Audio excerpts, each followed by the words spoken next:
The winter of 1878 carved its name into the bones of the Adirondack Mountains with merciless precision. It was a season that would be remembered not just for the depth of its snows or the bite of its winds, but for the stories of those who survived it and those who didn't. This is the tale of Juanita Tallfeather and her 7-year-old son, Ahanu, members of the Mohawk tribe who faced death in the unforgiving grip of that cruel winter, and of Jack Morgan, a solitary rancher whose act of compassion would forever alter the course of 3 lives bound together by circumstance and something far more profound than chance. Some stories are buried beneath the snow, waiting to be uncovered.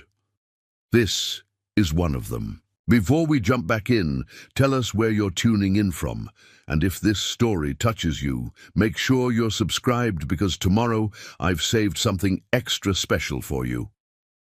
The snowflakes fell like silent accusations from a slate-gray sky, each one adding to the smothering blanket that had already claimed the land.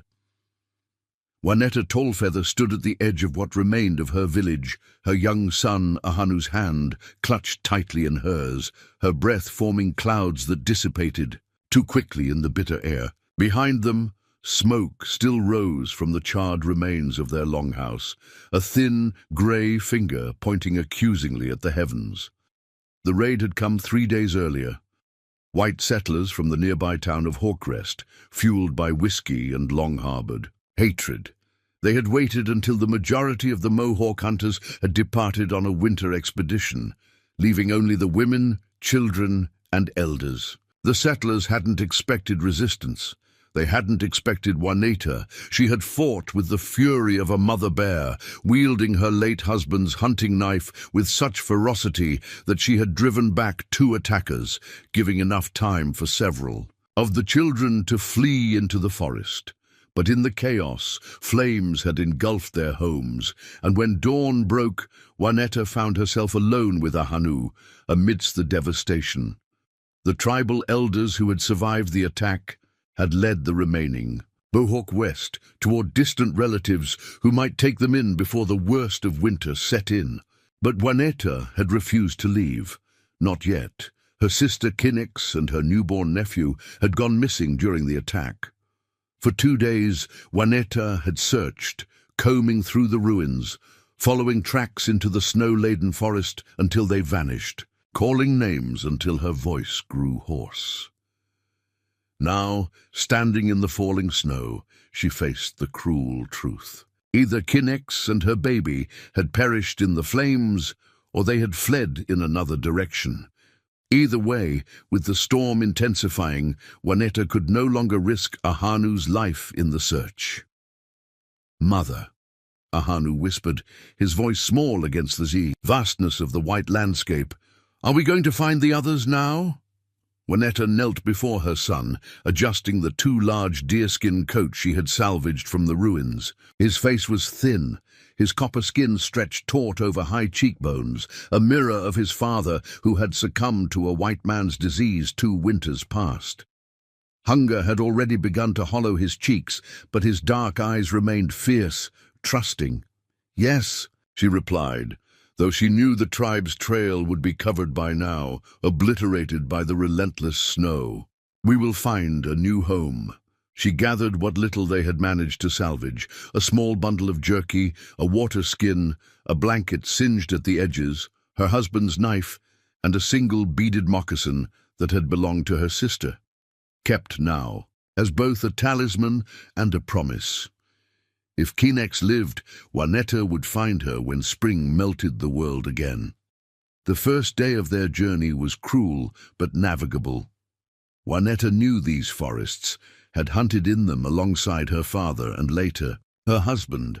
She led Ahanu through secret places where the trees grew dense enough to provide some shelter from the wind, where forgotten caves might offer refuge for a night. But on the second day, the storm that had been threatening broke with apocalyptic force. The wind howled between the trees like a vengeful spirit, driving needles of ice that cut through their clothing and stung their exposed skin. The snow fell so thick and fast that Juanetta could barely see 3 paces ahead. "Stay close," she instructed Ahanu, tying a length of leather between their wrists. "If you cannot see me, you can feel me." They trudged on, each step a battle against nature's fury. Juanetta's legs burned with exhaustion, her lungs raw from the frigid air. Twice Ahanu stumbled and fell, and twice she pulled him up, brushing snow from his eyelashes, murmuring encouragement that the wind tore from her lips. By nightfall, they had covered less than half the distance Juanetta had hoped. The meager shelter they found, a shallow depression beneath an outcropping of rock, was poor protection against the storm's wrath. Juanetta wrapped the blanket around Ahanu, using her own body as a shield against the wind. "Tell me about the summer lands," Ahanu requested through chattering teeth, an old game between them. Juanetta closed her eyes, summoning images of warmth and life to carry them through the bitterness of the night. "The summer lands are where the rivers run clear and swift," she began, her voice a low, steady rhythm against the storm's chaotic howl.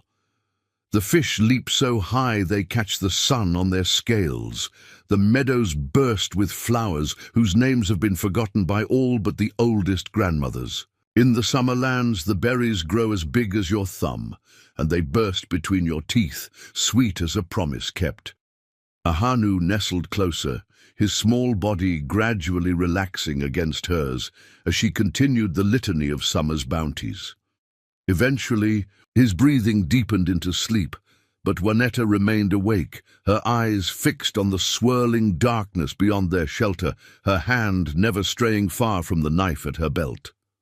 The night seemed endless, a dark eternity punctuated by the wind's mournful keening. When dawn finally broke, it was as if the light had forgotten how to be golden. The world emerged in shades of grey and white, the sun a pale, indifferent disk behind layers of cloud. Juanetta's limbs were stiff with cold, her fingers numb as she gently shook Ahanu awake. His eyes fluttered open, confusion giving way to memory as the harsh reality of their situation settled once more upon his young shoulders. "I dreamed of the summer lands," he said softly. "Father was there, and Aunt connects with her baby." Juanetta's throat tightened. "A good dream," she managed, helping him to his feet. "Perhaps a sign that our path is true." But as they emerged from their shelter, her heart sank. The storm had transformed the landscape overnight, erasing familiar landmarks beneath drifts that in some places reached higher than Ahanu's head. The path she had intended to follow was now indistinguishable from the rest of the snow-laden forest. Still, they could not remain. Their food was nearly gone, the jerky rationed to mere slivers that did little to quell the gnawing hunger. Juanetta oriented herself as best she could, using the weak sun and her knowledge of the mountains to choose a direction. The third day of their journey was worse than the 2 before it combined. The temperature dropped sharply, and though the snowfall had lessened, a bitter wind scoured the landscape, lifting the top layer of snow into stinging clouds that reduced visibility to arm's length. By midday, Ahanu could no longer walk on his own. Juanetta carried him, his arms wrapped around her neck, his face pressed against her shoulder. Her legs trembled with each step, muscles protesting, joints aching from cold and exertion. Yet she continued, one foot before the other, driven by a mother's desperate love and the stubborn resilience that had defined her life. "Sing me the hunting song," Ahanu murmured against her neck, his voice faint.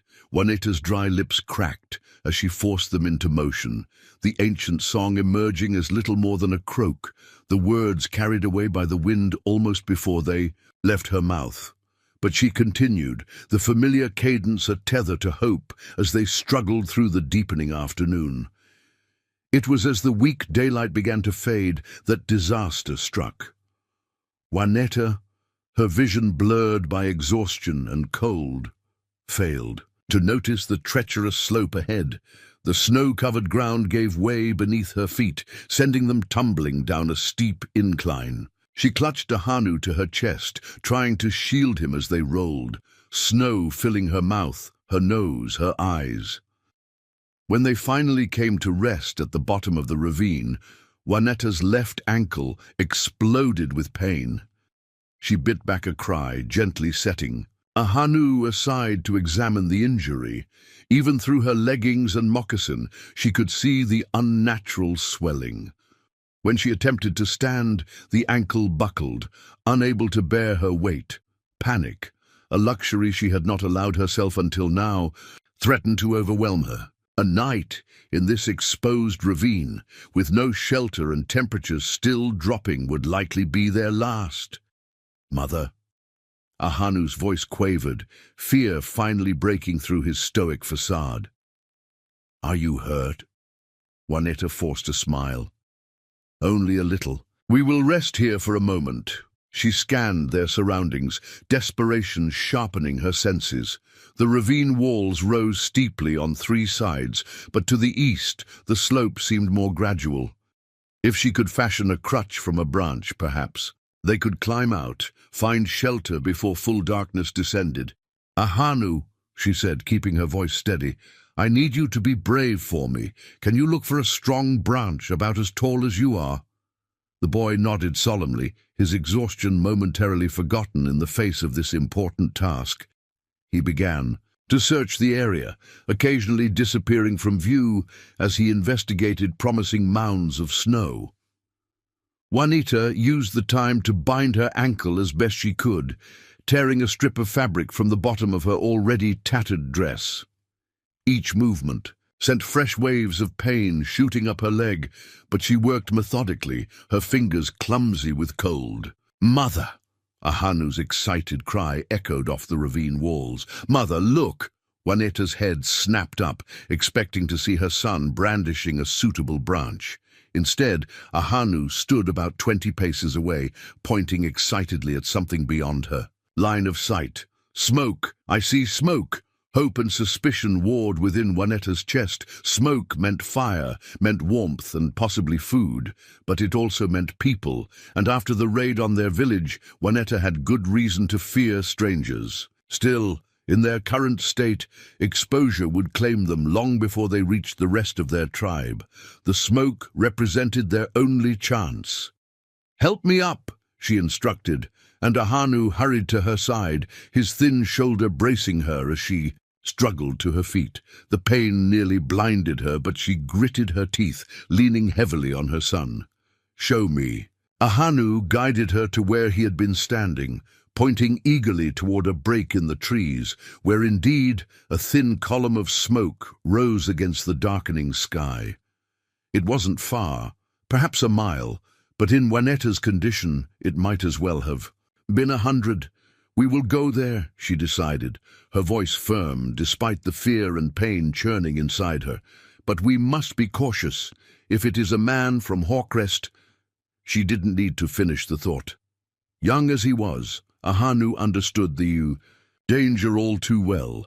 With painstaking slowness, they began to make their way toward the source of the smoke.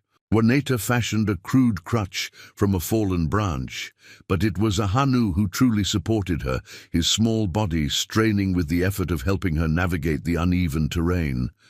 The light faded rapidly, the forest plunging into a darkness so complete that they could barely make out the path before them. The wind picked up again, cutting through their inadequate clothing like a knife. Juaneta's strength was failing, her injured ankle a throbbing beacon of pain that threatened to consume her consciousness. "A little further," she urged, as much to herself as to Ahanu. "Just a little further." The boy's breathing had become labored, his steps increasingly unsteady. Juaneta knew he was reaching the limits of his endurance. If they didn't reach shelter soon, not even her body heat would be enough to protect him through the night. It was Ahanu who spotted the cabin first, his keen eyes picking out the squared shadows against the natural darkness of the forest. The smoke they had seen rose from a stone chimney, and a faint golden light spilled from a single window, a beacon in the endless night. Juaneta halted, pulling Ahanu close.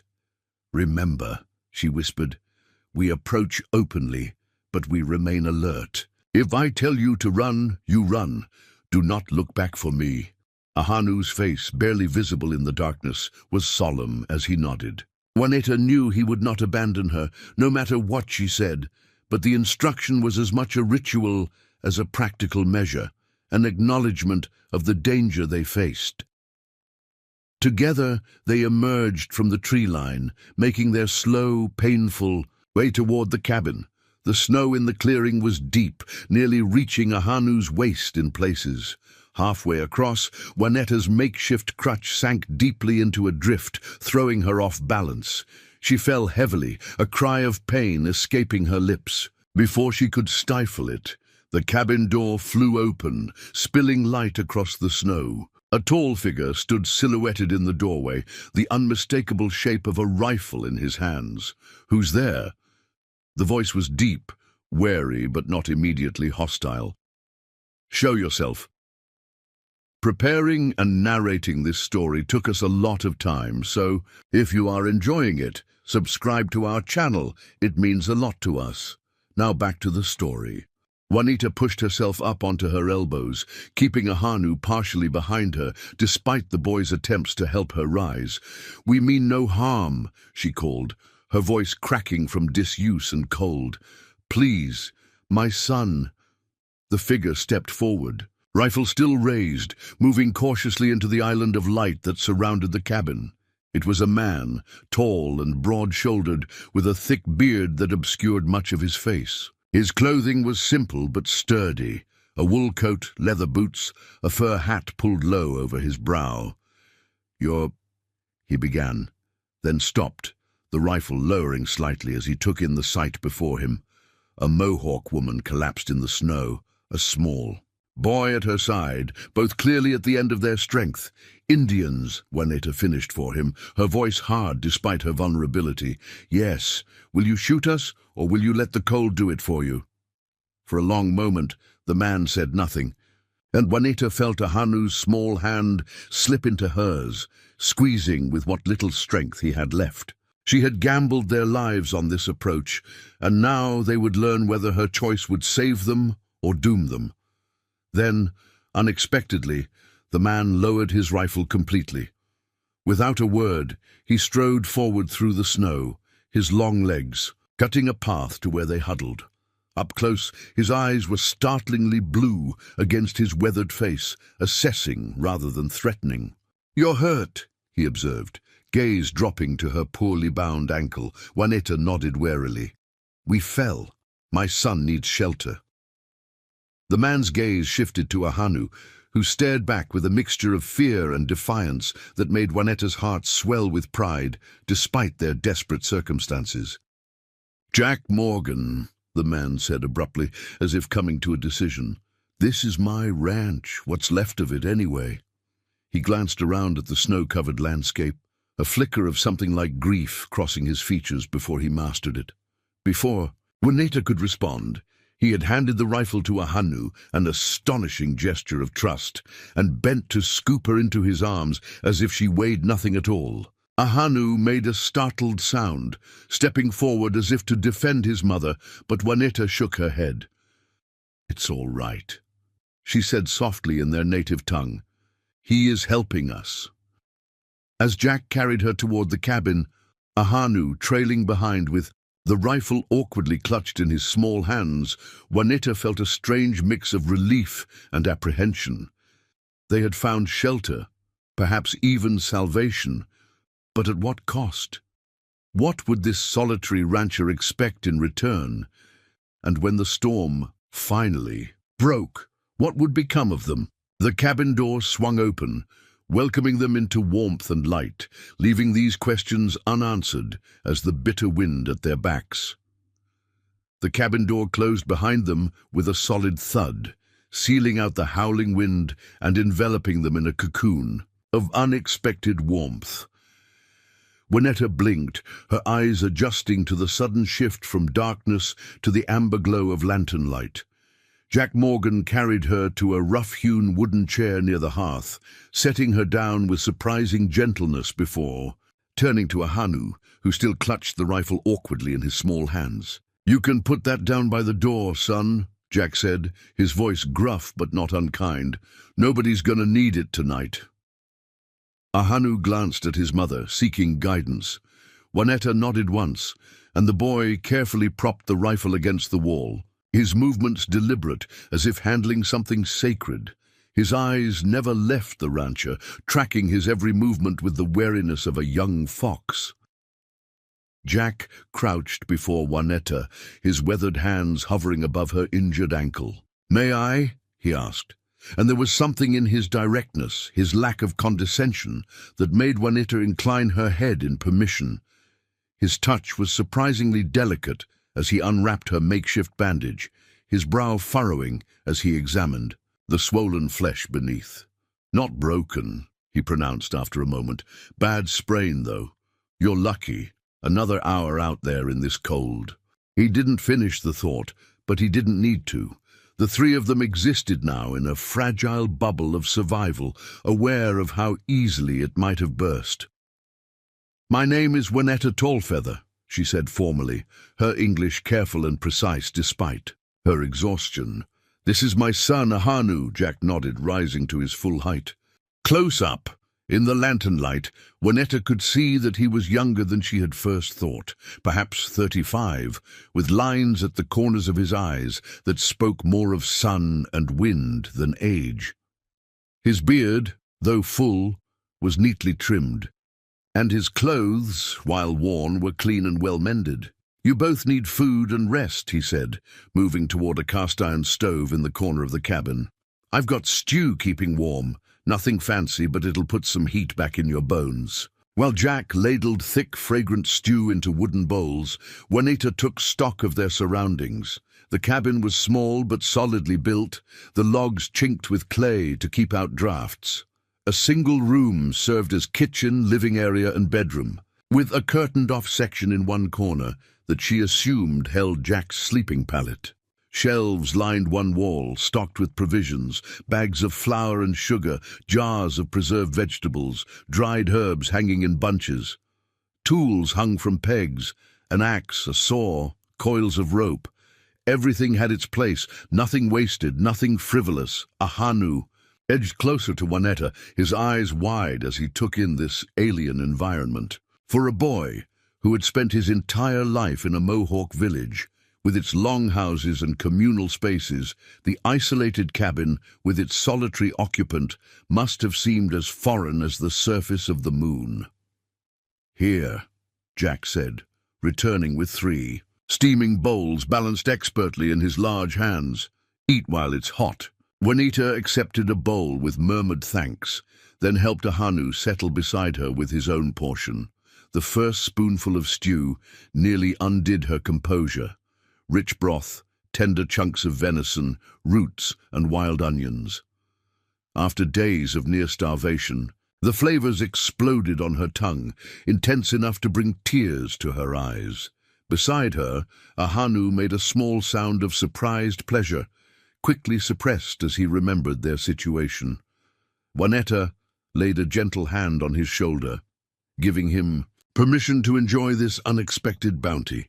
They ate in silence, the only sounds the crackle of the fire and the occasional howl of wind against the cabin walls.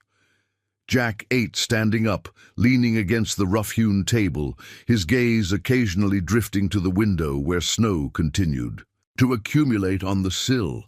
Something in his stance reminded Juanetta of a vigilant elk, alert even in repose, ready to move at the first sign of danger.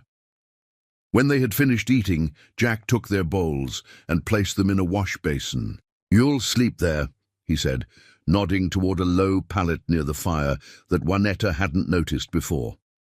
"I'll take the loft." Juanetta followed his gesture upward, noting for the first time the ladder leading to a small sleeping platform tucked beneath the cabin's sloped roof. Relief washed through her. He was giving them space, privacy, a barrier between them as they slept.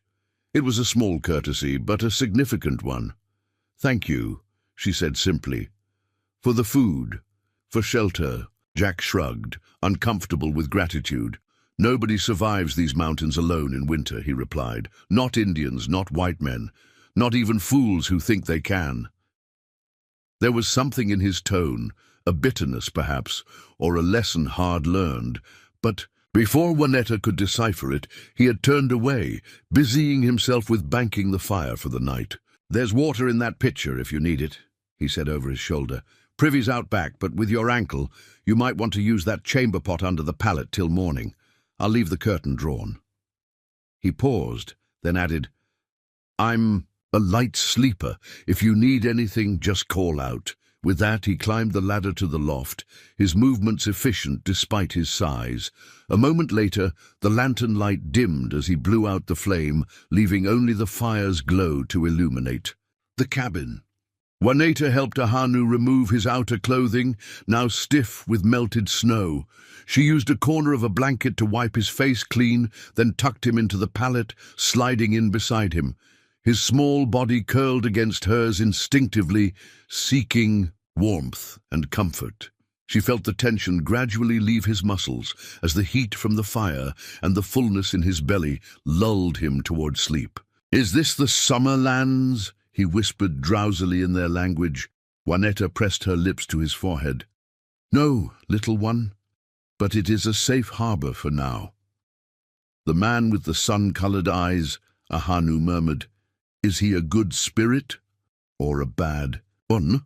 Juanetta considered her answer carefully. "Neither," she decided. "He is just a man, and men can choose each day whether to do good or ill." Ahanu nodded, satisfied with this response, his eyelids growing heavy. "Today he chose good," he observed, before sleep claimed him completely. Juanetta lay awake long after her son's breathing had deepened into the steady rhythm of sleep. Her ankle throbbed, a persistent reminder of their close brush with death. Above, she could hear the occasional creak of the loft's wooden planks as Jack shifted position. Was he also lying awake, wondering about the strangers he had welcomed into his home? Despite her exhaustion, sleep eluded her. Questions circled like crows in her mind. How long would the storm last? Could they impose on this man's hospitality? Until her ankle healed? And then what? The nearest Mohawk settlement was at least a week's journey on foot, and that was in good weather. With winter tightening its grip on the mountains, such a journey might be impossible until spring. And what of the men from Hawkrest? Would they come looking for survivors from the village? The thought sent a chill through her that had nothing to do with the temperature. If they found her and Ahanu here, they might not stop at burning a village this time. The weight of these thoughts finally pulled her down into a fitful sleep, punctuated by dreams of fire and falling snow. Morning arrived, with a quality of light so different from the previous days that Juanetta knew, even before opening her eyes, that the storm had passed. Sunlight streamed through the cabin's small windows, painting golden rectangles on the plank floor. The fire had burned down to embers, but the cabin remained surprisingly warm. She sat up carefully, mindful of her injured ankle and her still sleeping son. The pain had subsided somewhat overnight, though the joint remained swollen and discolored. Movement would be difficult for at least several days, she judged. A sound from above alerted her that Jack was awake. He descended the ladder with the same quiet efficiency he had shown the night before, nodding a silent greeting when he saw she was awake. "Storm's broken," he said, moving to the stove. 4 feet of new snow at least. We're not going anywhere for a while." The implications of this statement hung in the air between them. They were effectively stranded together, 3 strangers bound by circumstance and necessity. "Coffee," Jack offered, already measuring grounds into a battered pot. "Please," Juanetta accepted, though coffee was a luxury rarely afforded in her village. She had tasted it only a handful of times during trading expeditions with her father. Jack worked methodically, stoking the fire in the stove, setting water to boil, mixing, a simple batter for what looked like johnny cakes. His movements suggested long practice at self-sufficiency, a life shaped by solitude and routine. "You mentioned this was your ranch," Juanetta said, keeping her voice low to avoid waking Ahanu. "I saw no livestock." A muscle twitched in Jack's jaw, his hands stilling momentarily before resuming their work. "Lost most of my cattle in the early snows," he said after a moment. "The rest I sold before winter set in properly. This cabin's all that's left now." There was a story there, Juanetta sensed, but she did not press. Everyone had their wounds, their losses. Privacy was a courtesy one extended even in close quarters. "I will leave as soon as my ankle allows," she said instead. "We will find our people." Jack glanced at her over his shoulder, his expression unreadable. "Your village?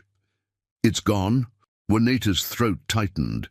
"Burned," men from a settlement called Hawk. Something flickered across Jack's face. Recognition, perhaps, or concern. "Hawk is the nearest town," he said slowly. 15 miles east as the crow flies. Longer, by trail. You know of it? I trade there, or did." He turned back to the stove, flipping a johnny cake with practiced ease.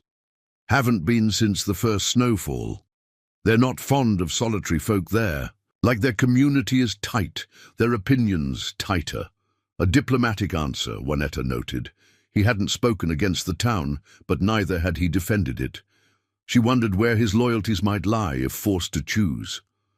Ahanu stirred beside her, his eyes opening to the strange surroundings with momentary confusion before memory returned. He sat up quickly, alert and wary despite the comfort of their shelter. "Good morning, young man," Jack said, his deep voice gentler than it had been. "Hungry?" Ahanu looked to his mother for guidance. Juanetta nodded encouragingly, and the boy responded with a cautious, "Yes, sir." Jack's mouth twitched, almost a smile. "Just Jack will do. Sir was my father, and a sterner man never walked these mountains." He brought them plates of johnny cakes, drizzled with maple syrup, another luxury that made Juanita wonder about this solitary rancher and his strange abundance in the midst of winter isolation. The coffee, when it came, was strong and bitter, but warmed her from the inside out. After breakfast, Jack attended to Juaneta's ankle with surprising skill, washing it carefully before applying a poultice of herbs she recognized, yarrow and comfrey, steeped in hot water and bound with clean strips of linen. "Where did you learn this?" she asked as he worked. "My mother," he replied without looking up. "She was a midwife before she married my father, knew all manner of cures and treatments." "She taught you well." She tried. A shadow crossed his face. "I wasn't always the most attentive student." The rest of the day established a pattern that would define their first week in the cabin. Jack tended to the necessary chores, bringing in firewood from the covered stack against the cabin wall, checking his trap lines in the nearby forest, melting snow for water. Juanita, confined by her injury, took over preparation of meals from the surprisingly varied provisions. Ahanu, initially subdued and watchful, gradually began to explore the cabin's interior, examining tools and possessions with curious fingers. Jack seemed unbothered by the boy's interest, occasionally pausing to explain the function of an unusual implement or the story behind a particular item. On the third day, Juanita discovered a shelf of books tucked in a corner, a dozen or so volumes, their spines cracked with use. She ran her fingers over the titles, recognizing some from her limited exposure to white men's literature. "You read?" Jack asked, catching her interest as he entered with an armload of firewood. "Some," Juanetta admitted. Education had been valued. In her family, her father believing that understanding the white man's ways was essential for survival in a changing world. "My father traded with a missionary who taught the children in our village." Jack nodded, unsurprised. "My mother insisted on books, even out here, said the mind needed feeding as much as the body." He hesitated, then added, "You're welcome to them, if you'd like." That evening, after Ahanu had fallen asleep, Juanetta opened, A slim volume of poetry, the pages illuminated by firelight. Across the room, Jack cleaned his rifle, the familiar rhythm of the task a counterpoint to the silence. It was the first time since their arrival that they had occupied the same space without the immediate demands of survival between them. "Why did you help us?"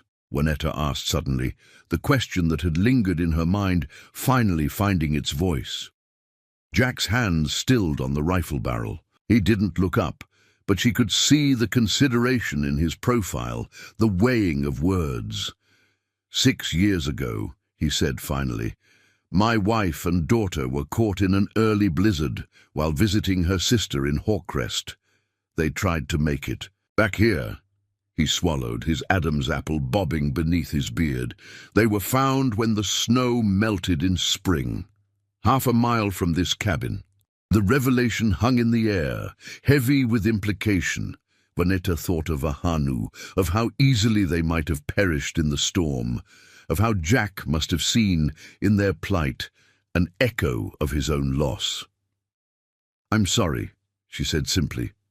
Jack nodded. Once acknowledgement rather than acceptance. "Nobody should die alone in the cold," he said, resuming his work on the rifle. "Not if there's a hand that could have helped." The days blended together, marked by the slow healing of Juanita's ankle and the gradual easing of tensions within the cabin. Jack proved to be a man of few words, but considerate actions, ensuring the water bucket was always filled, fashioning a crude crutch for Juanita when she insisted on testing her weight on the injured limb, showing Ahanu how to set simple snares for rabbits. A week into their stay, Jack returned from checking his trap lines with a small bundle wrapped in burlap. "Found something that might interest you," he said, setting the package on the table. Inside was a collection of wild herbs and plants, carefully harvested despite the snow cover, wintergreen pine needles, the inner bark of birch trees. Ingredients for medicines Juanita had feared she would have to do without. "You know our healing ways?" she asked, surprised. Jack shook his head. "Just what grows where. Figured you'd know what to do with them." The gesture touched her more deeply than she had expected. It was one thing to provide shelter and food, basic humanity that many might offer in dire circumstances. It was another entirely to observe, to understand, to anticipate needs unspoken. That evening, Juanita showed Ahanu how to prepare the herbs, continuing his education as she would have in their village. Jack watched from his place by the fire, asking occasional questions that revealed genuine interest rather than idle curiosity. "My grandfather always said the Mohawk were the best healers among the 6 nations, he remarked, whittling a piece of pine into what looked like the beginnings of a toy horse. Juanetta glanced up sharply. "You know of the 6 nations?" Jack nodded. "My father trapped and traded with the Seneca before he settled here. Spoke their language better than English, according to my mother." A wry smile briefly crossed his features. He wasn't exactly welcomed in Hawkrest either. Another piece of the puzzle that was Jack Morgan fell into place. His comfort with their presence, his lack of the typical prejudice Juanita had come to expect from white settlers, these were not accidents of character, but the product of a life lived on the boundaries between worlds. As Juanita's ankle improved, she began to contribute more actively to the daily routines of the cabin. She mended clothing that had been set aside for repair, rendered fat into soap using Jack's mother's recipe, wove baskets from supple pine roots that Ahanu proudly collected from beneath the snow. A quiet harmony developed, 3 solitary souls, finding unexpected companionship in shared tasks and silent evenings. Yet beneath this calm surface, Juanetta remained acutely aware of the temporary nature of their arrangement.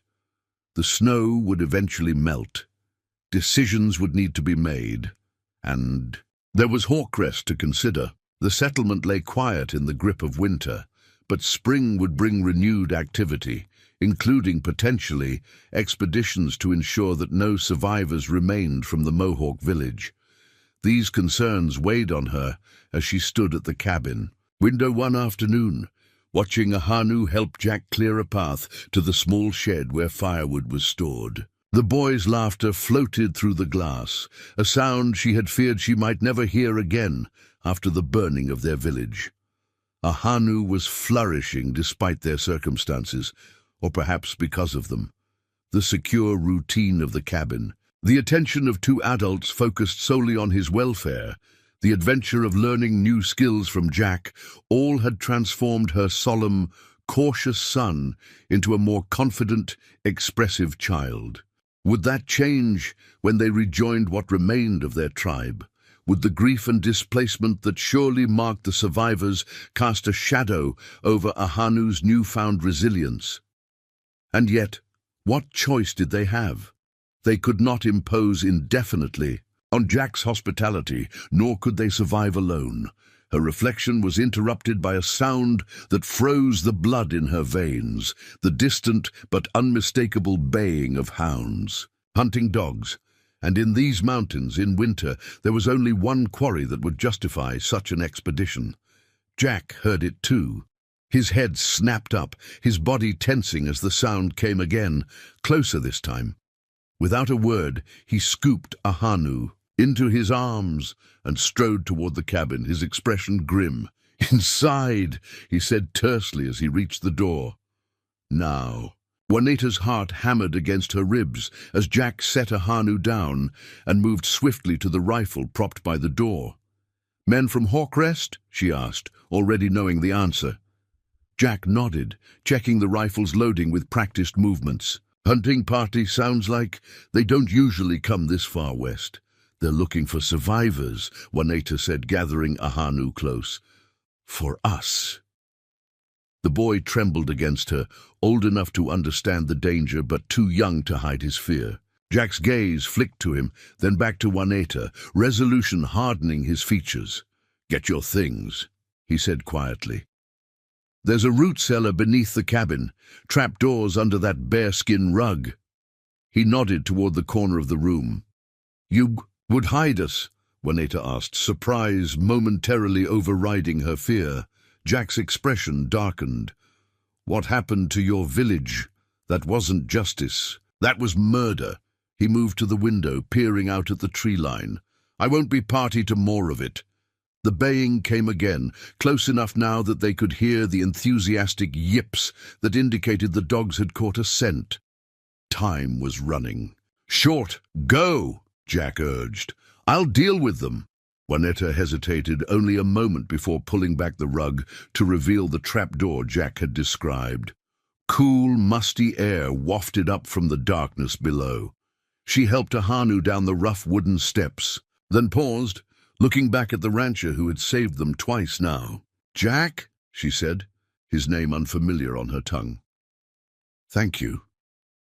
He met her gaze for a long moment, something unreadable passing across his features.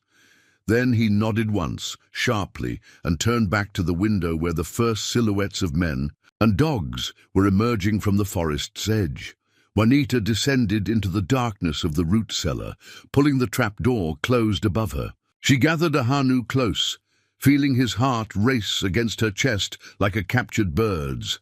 Above them, the floorboards creaked as Jack moved to meet the approaching threat.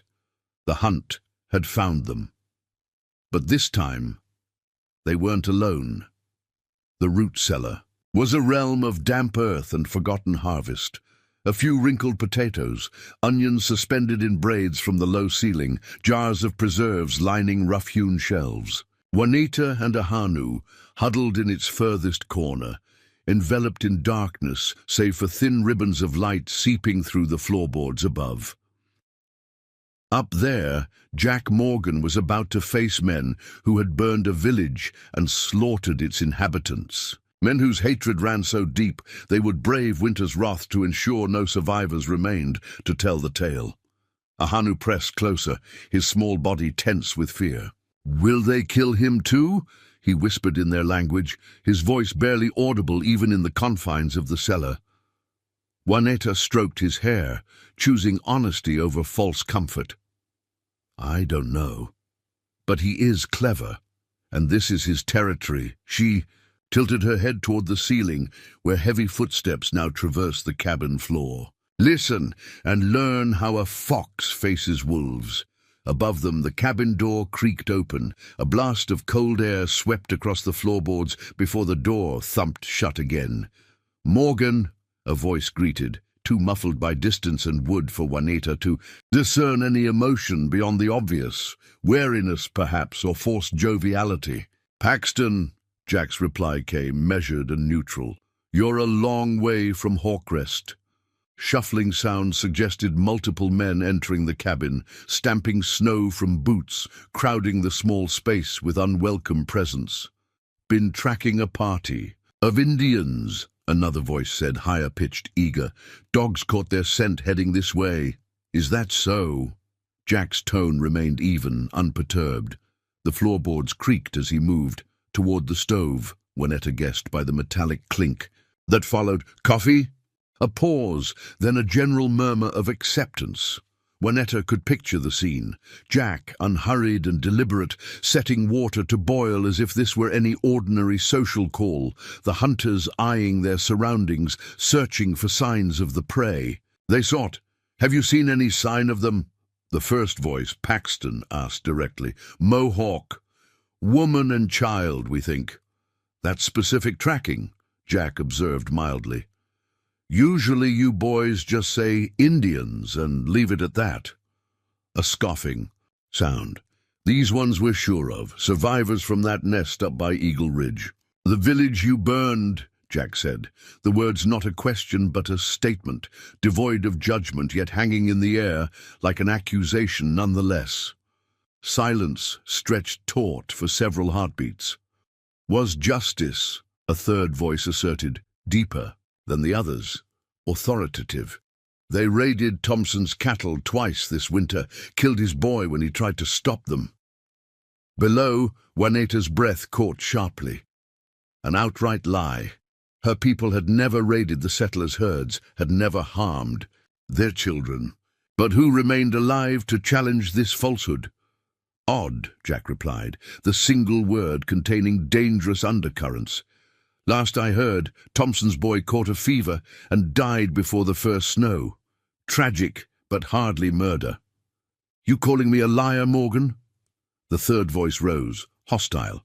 "Just telling you what I heard in town, before the passes closed," Jack countered, unruffled. "But then, I don't get all the news out here alone."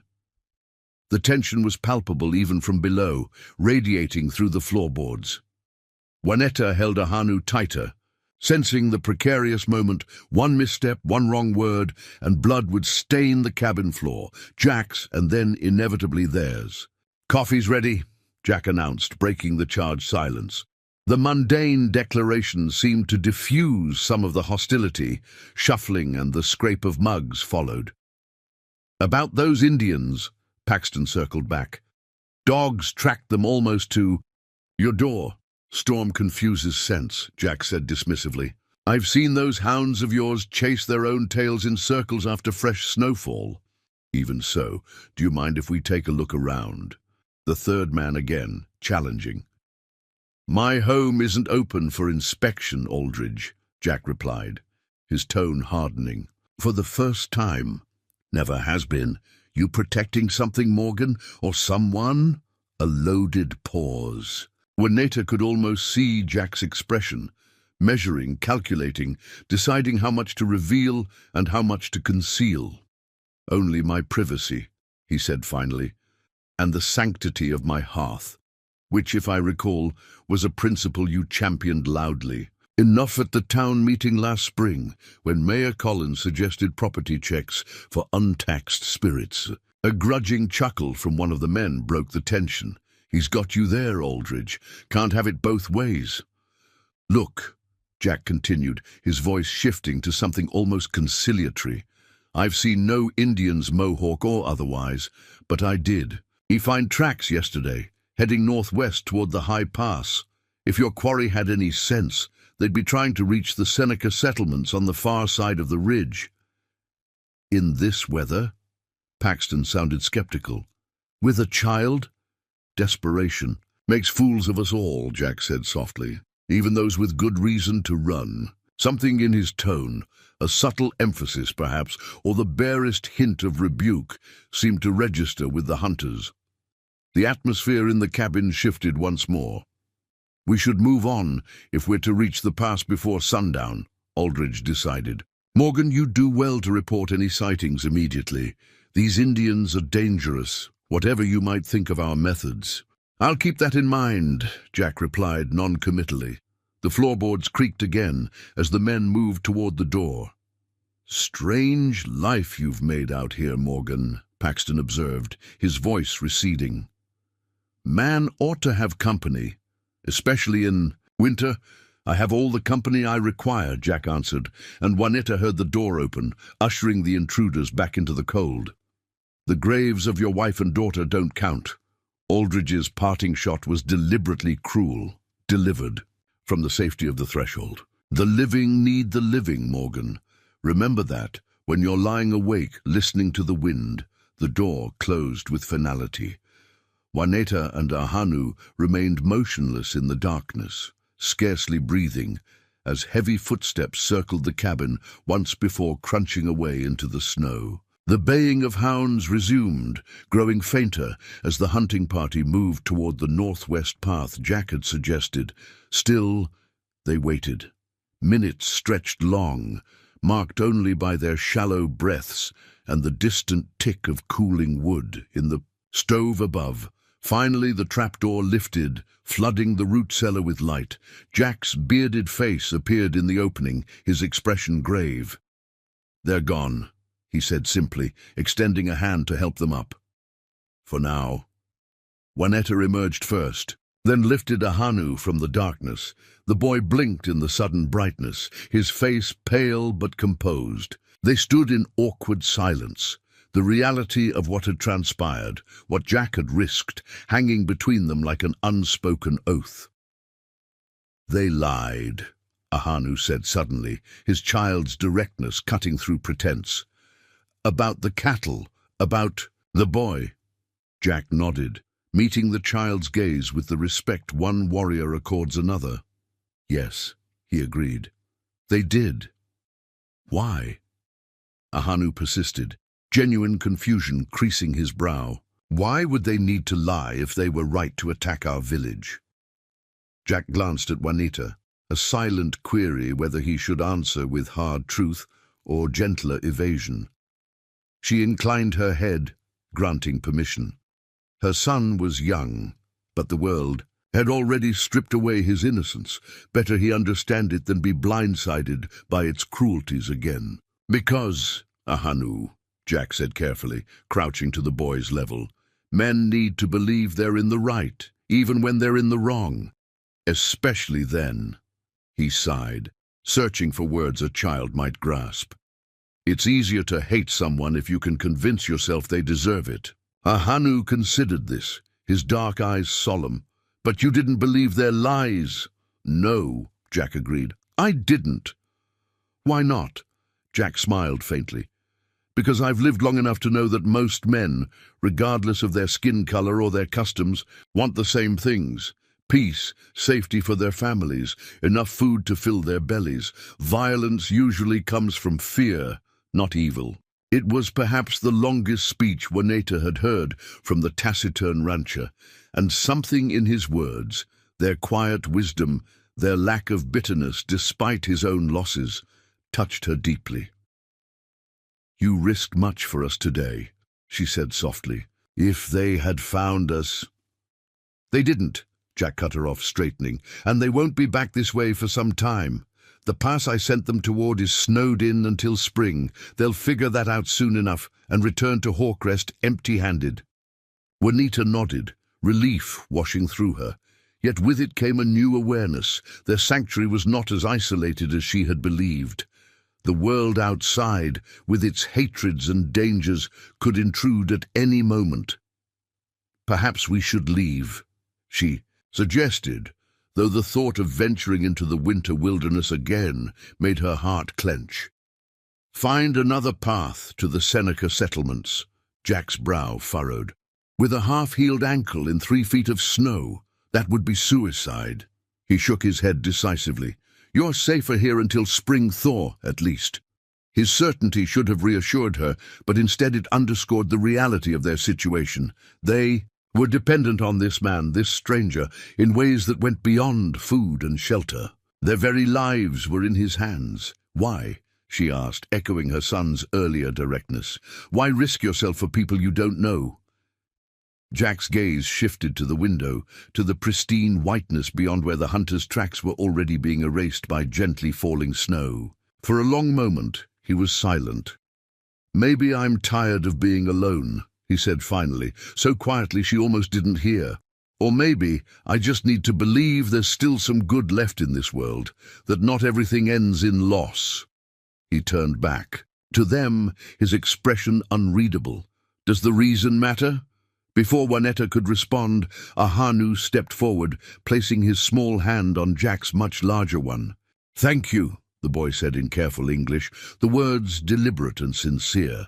Something flickered in Jack's eyes, surprise perhaps, or the ghost of an emotion long buried. He nodded once, acceptance of the gratitude and all it implied. You're welcome, he replied, the simple phrase carrying the weight of covenant. In the days that followed, their life in the cabin underwent a subtle but significant transformation. The boundaries that had previously defined their coexistence, polite distances maintained, spaces respected, routines separate though parallel, began to blur and shift. Necessity had made them housemates. The hunter's visit had made them allies. Now something more complex was emerging, tentative as spring's first shoots through winter soil. Jack taught Ahanu to read English using his mother's treasured books, the boy's quick mind absorbing new knowledge with astonishing speed. In return, Ahanu shared Mohawk stories and words, Jack repeating the unfamiliar syllables with careful attention to their cadence and meaning. Juanetta found herself drawn into these exchanges, correcting pronunciations, explaining cultural context, laughing despite herself at Jack's occasionally mangled attempts at her language. His willingness to learn, to understand rather than simply tolerate, was unexpected and disarming. My father used to say that every language is a different way of seeing the world, Jack remarked one evening as they sat by the fire, Ahanu already asleep in the pallet nearby. He spoke Seneca fluently and claimed it changed him, made him see things differently than when he thought in English. Your father was wise, Juanetta said, her hands busy with a basket she was weaving. Our words shape more than our speech. Jack nodded thoughtful. He would have liked you, he said after a pause, both of you. The simple statement carried more weight than its few words suggested, an acknowledgement of connection, of value beyond utility or circumstance. As January yielded to February, their routines merged and evolved. Jack taught Juanetta to use his rifle, insisting that everyone in the mountains should know how to hunt and defend themselves. Her natural aptitude surprised them both. By her third lesson, she was hitting targets with consistent accuracy.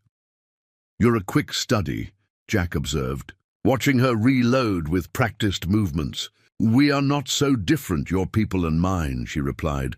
We both understand that survival requires skill, not just strength. Jack's mouth quirled in what had become a more frequent expression, not quite a smile, but a softening of his usually stern countenance. Wisdom my father would have appreciated, he said. My mother too, though she'd have phrased it differently. What was she like? Juanetta asked, curious about the woman who had shaped this unusual man. Your mother.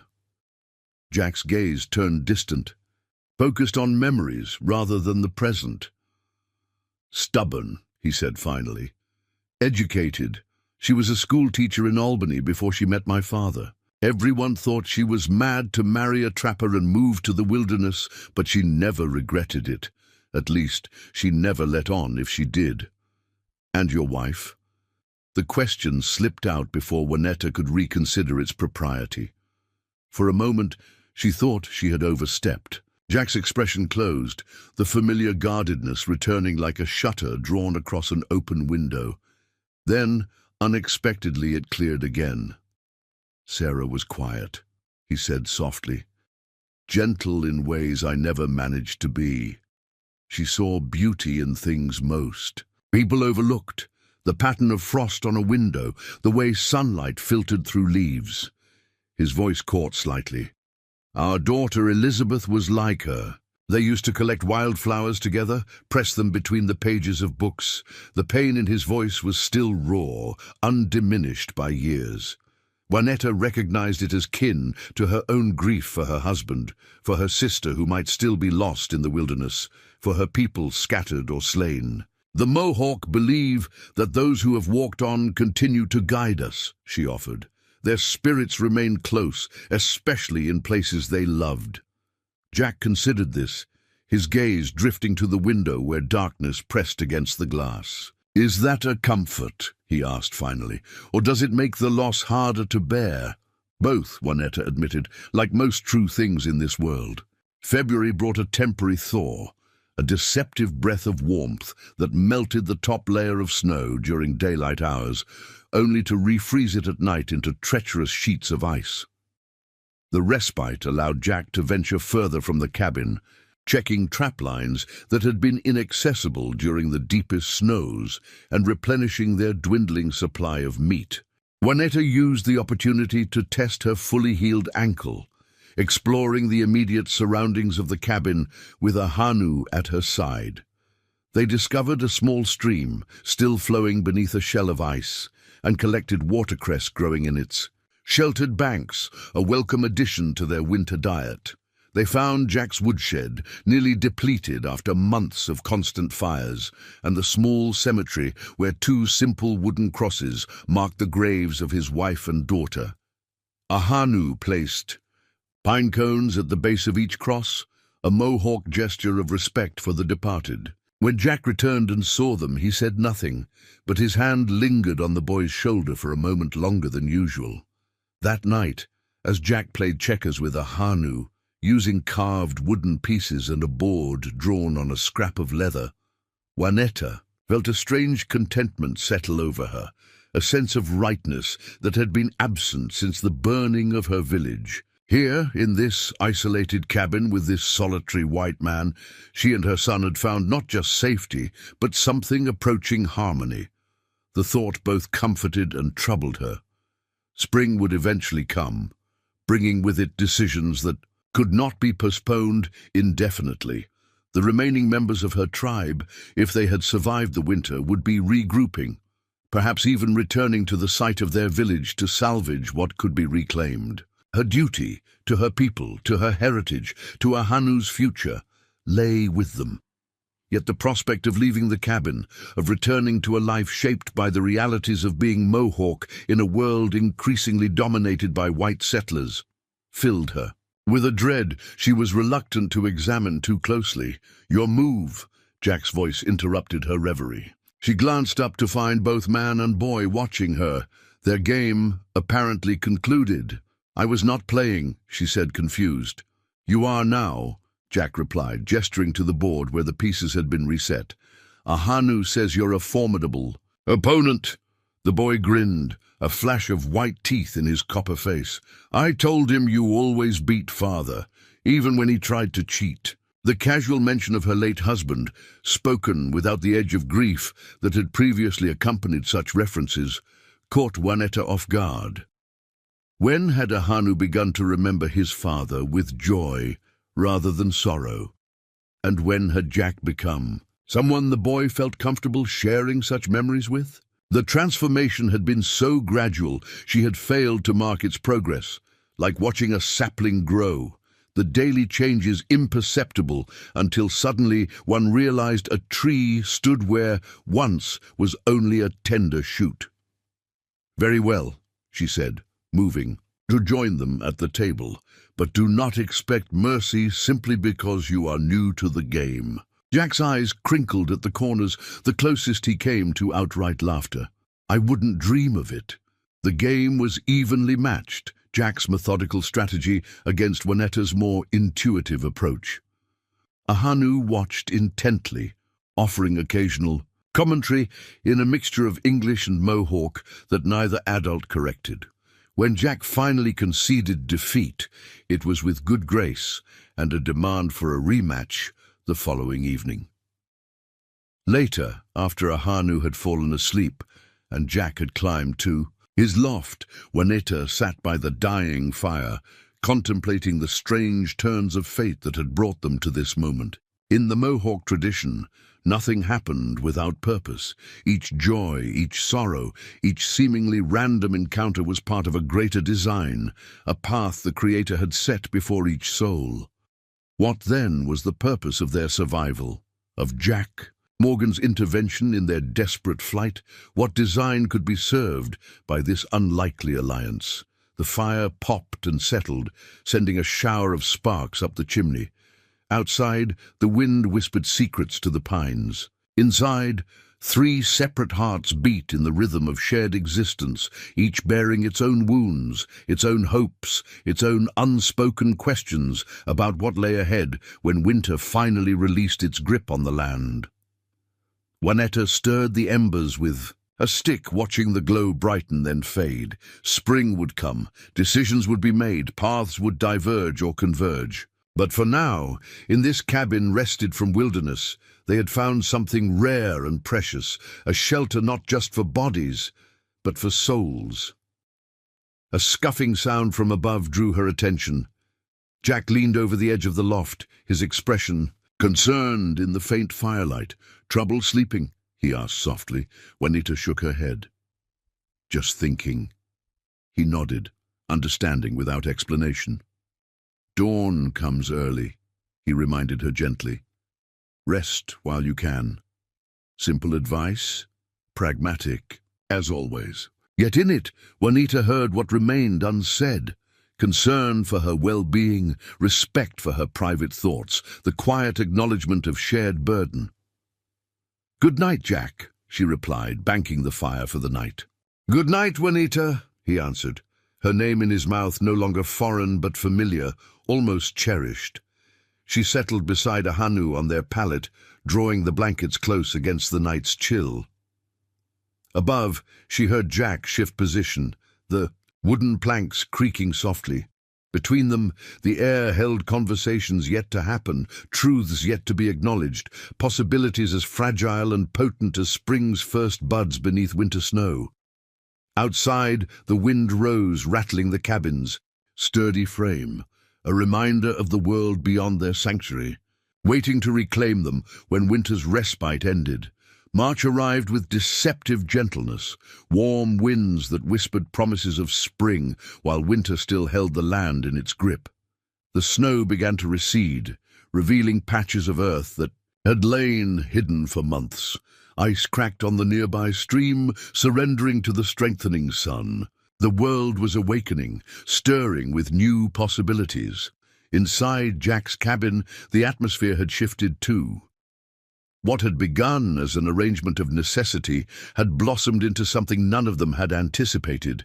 Meals were shared with easy conversation, evenings passed with stories and games, mornings greeted with genuine warmth.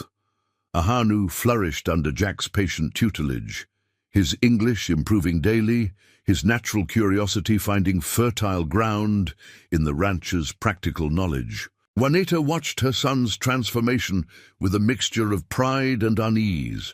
Pride in his resilience, unease at how easily he had adapted to this new existence, as if the life they had led before was already fading from his memory. For her part, Juanita found herself drawn to Jack in ways that both surprised and troubled her. His quiet strength, his principled actions, his respect for her autonomy despite their circumstances, these qualities resonated deeply. More than once, she had caught herself watching him as he worked, noting the careful precision of his hands, the thoughtful set of his mouth, the rare but transformative nature of his smile. Such thoughts were dangerous, she knew. When spring fully arrived, choices would have to be made. Her people, those who survived, would be counting on every member of the tribe to help rebuild. Ahanu needed to grow up knowing his heritage, his language, his traditions. And Jack had his own life, his own land, his own ghosts to lay, to rest. Still, as the days lengthened and the promise of spring grew more insistent, Juanetta found it increasingly difficult to imagine leaving the sanctuary they had created together. The day everything changed began ordinarily enough. Jack had gone to check his trap lines, taking advantage of the milder weather to venture farther than he had in weeks. Juanetta and Ahanu remained at the cabin, the boy practicing his letters at the table while she rendered a rabbit skin into supple leather, a skill she had insisted on teaching Jack when she'd seen his clumsy attempts at tanning. Mid-morning, Ahanu glanced up from his work, his head tilted like a bird, listening for distant thunder. "Horses," he said simply, his senses attuned to nuances Juanetta had missed. She paused, listening intently, and was rewarded with the faint sound of hoofbeats approaching through melting snow. Visitors in these mountains were rare, especially at winter's end when trails remained treacherous. Jack had not mentioned expecting anyone. "Go to the root cellar," she instructed, wiping her hands clean. Quickly, Ahanu hesitated, reluctance clear in his expression. At 7, nearly 8 now, as he reminded her frequently, he considered himself too old to hide while his mother faced danger. "I will follow if necessary," she assured him. "But first, I must see who comes." This compromise satisfied him enough to obey, though his movements were deliberately slow as he disappeared through the trapdoor. Juanetta closed it securely, replacing the bearskin rug before moving to the window. 3 riders approached from the east, the direction of Hawk Rest. Even at a distance, she could tell they were not the same men who had come hunting before. These riders moved with the confident ease of those who knew their destination and purpose, not the cautious advance of trackers following uncertain prey. Juanetta retreated from the window, considering her options. She could join Ahanu in the cellar, but that would leave the cabin apparently empty, possibly inviting the strangers to enter and discover their presence anyway. She could attempt to flee into the forest, but that might only lead the riders to pursue her, potentially straight to Jack. A third option presented itself, audacious but perhaps the most practical. She could simply meet these visitors openly. After all, not every white person from Hawkrest was necessarily an enemy, and if they were, better to face them directly than be caught hiding like prey. Decision made, Juanetta quickly adjusted her appearance. She donned one of Jack's shirts over her dress, large enough to conceal most of her distinctly Mohawk clothing, and pulled her long hair back, securing it at the nape of her neck. With her complexion and features, she could not pass as white, but she might at least present a less immediately alarming figure to whoever approached. By the time hoofbeats entered the clearing, Juanetta was calmly seated at the table, a cup of coffee before her, Jack's rifle propped against the wall within easy reach but not immediately threatening. She had sent up silent prayers to both the Christian God Jack sometimes invoked and the great spirit of her ancestors. Whatever happened next would unfold according to powers beyond her control, but she would face it with dignity. The cabin door opened without a knock, revealing a man in his 50s, silver-haired but robust, dressed in the practical garb of a frontier doctor, clean but worn, functional rather than fashionable. Behind him stood 2 younger men, similarly attired, but bearing the unmistakable family resemblance of father and sons. The older man's eyebrows rose in genuine surprise at the sight of Juanetta. "Well," he said after a moment, recovering his composure, "you're not Jack Morgan." "No," Juanetta agreed calmly, her hands flat on the table to demonstrate she intended no sudden moves. "He is checking his trap lines. He will return soon." The man stepped further into the cabin, studying her with open curiosity rather than hostility. "I'm Doc Harris," he introduced himself. "These are my sons, Thomas and Benjamin. We make rounds to the outlying homesteads when the weather permits, checking on folks who've been isolated all winter." He paused, eyes narrowing slightly. Jack didn't mention he had company. He had no way to send a word, Juanetta replied, choosing her words carefully. "I am Juanita. My son and I were caught in the winter storms. Mr. Morgan provided shelter. It was the truth, if not the entire truth." She watched the doctor's face closely, searching for signs of the prejudice and hatred she had encountered in other settlers. Instead, she saw only thoughtful consideration. "Juanita," he repeated. "Mohawk name, isn't it?" She nodded cautiously. "From the village at Eagle Ridge?" The direct question sent a chill through her veins, but lying seemed both futile and potentially dangerous. "Yes," Doc Harris sighed heavily, removing his hat and running a hand through his silver hair. "I thought as much. You should know, then, that you're taking a considerable risk being here so openly. There are men in Hawkrest who would—" He trailed off, but the implication was clear. Juanita's throat tightened, but she kept her expression neutral. "I am aware," she said simply. One of the younger men, Thomas, she thought, shifted uncomfortably. "Pa, we should go. This isn't our business." Doc Harris shook his head. "Thomas, when men burn a village and hunt survivors, it becomes everyone's business." He turned back to Juanita. "I was away when it happened, delivering twins at a farm 20 miles west. By the time I returned, it was too late to stop it, too late to do anything but tend to those few settlers who'd been injured in the attack, and to declare my people dead without examining them," Juanetta said quietly, unable to keep the bitterness from her voice. The doctor flinched as if struck. "Some crimes have no remedy," he acknowledged. "I can only say it wasn't a unanimous decision. There are those in Hawkrest who were horrified by what happened. Just not enough to prevent it," Juanetta observed. Before Doc Harris could respond, the trapdoor in the floor creaked open, and a Hanu's dark head emerged. Curiosity had evidently overcome caution. The boy climbed out, moving to stand beside his mother with a boldness that made Juanita's heart swell with pride, even as fear clutched at her throat. "You must be the son," Doc Harris said gently, his expression softening. "What's your name, young man?" "Ahanu," the boy replied clearly, his English showing the results of Jack's careful teaching. "It means he laughs in our language." "A good name," the doctor approved. "The world needs more laughter." He crouched to the boy's level, his manner unchanged by Ahanu's obvious heritage.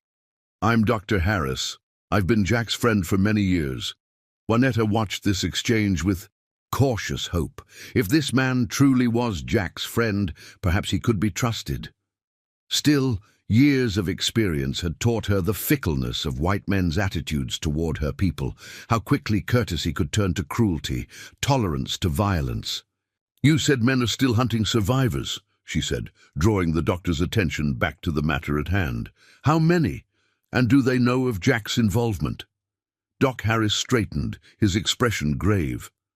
"A faction led by Aldridge and Paxton, about 6 men total, dangerous men, especially Aldridge.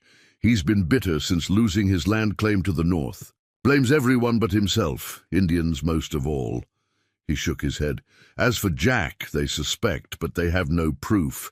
Yet. They were here," Ahanu volunteered. "Mr. Jack hid us and sent them away." The doctor exchanged glances with his sons. "When was this?" "February," Juanetta supplied, "during the last big storm." "That explains it," the younger son, Benjamin, spoke for the first time. "Aldridge returned, raving about Morgan acting suspicious, said he'd go back when the weather cleared." "Which it's doing now," Thomas added grimly. Juanita's mind raced with implications. Jack had risked himself once for them. If Aldridge and his men returned in force, with explicit suspicions, rather than general hunting fervor, the outcome might be very different. "We should leave," she said decisively. Today, the trails to the north are clearing. We can reach the Seneca settlements within a week. In mud season, with a child.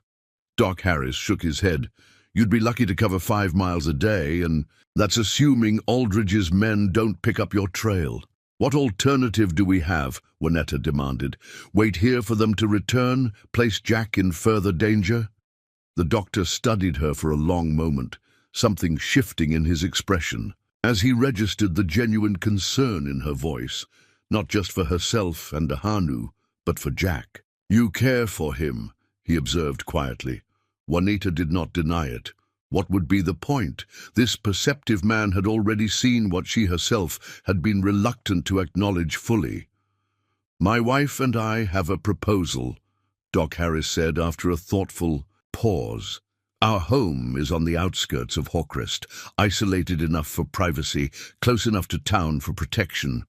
We have a room above the surgery that few people know exists. It was built as a recovery space for patients who needed extended care. He glanced at his sons, who nodded their agreement. You and your son could stay there until we arrange safe passage north. The offer was unexpected, its generosity so at odds with what Juanetta had come to expect from white settlers that suspicion flared automatically. Why would you risk this for strangers? You're not strangers, Doc Harris corrected gently. You're Jack Morgan's guests. And Jack hasn't accepted a guest since he lost Sarah and Elizabeth. He smiled slightly. Besides, my wife is a quarter Seneca herself. Her grandmother would haunt me for eternity if I turned away a woman and child in need. Before Juanita could respond, the cabin door swung open once more. Jack stood on the threshold, arms laden with the results of his successful hunt. 2 rabbits and a fox, their pelts already removed and bundled separately. His expression shifted from satisfaction to wary alertness as he registered the unexpected gathering in his home. Doc, he greeted cautiously.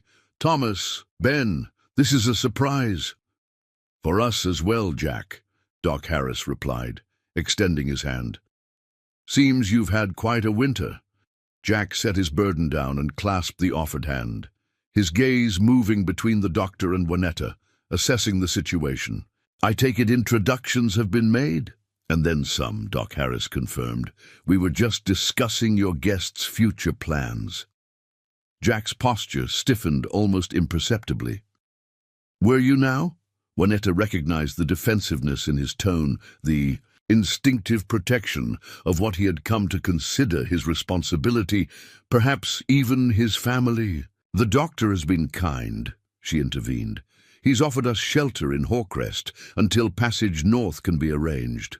Hawkrest, Jack repeated, his expression darkening. The same town that burned their village and hunts them still? The same. Town where my surgery has a hidden room that not even Aldridge knows about, Doc Harris countered calmly. The same town where I have connections to get messages north to the Seneca settlements without raising suspicion. It's too dangerous, Jack insisted, moving further into the cabin to stand near Juanetta and Ahanu, a subtle but clear statement of allegiance. If they were discovered, if they stay here, they will be discovered, Thomas interjected bluntly.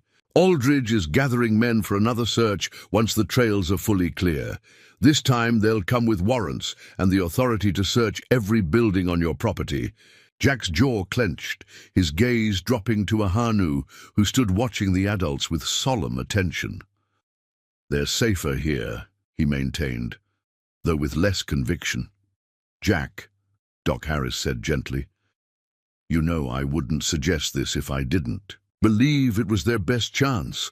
Margaret and I can protect them in ways you can't, with legitimate alibis, with normal comings and goings that don't raise suspicion, with connections to people who can help them reach their people safely.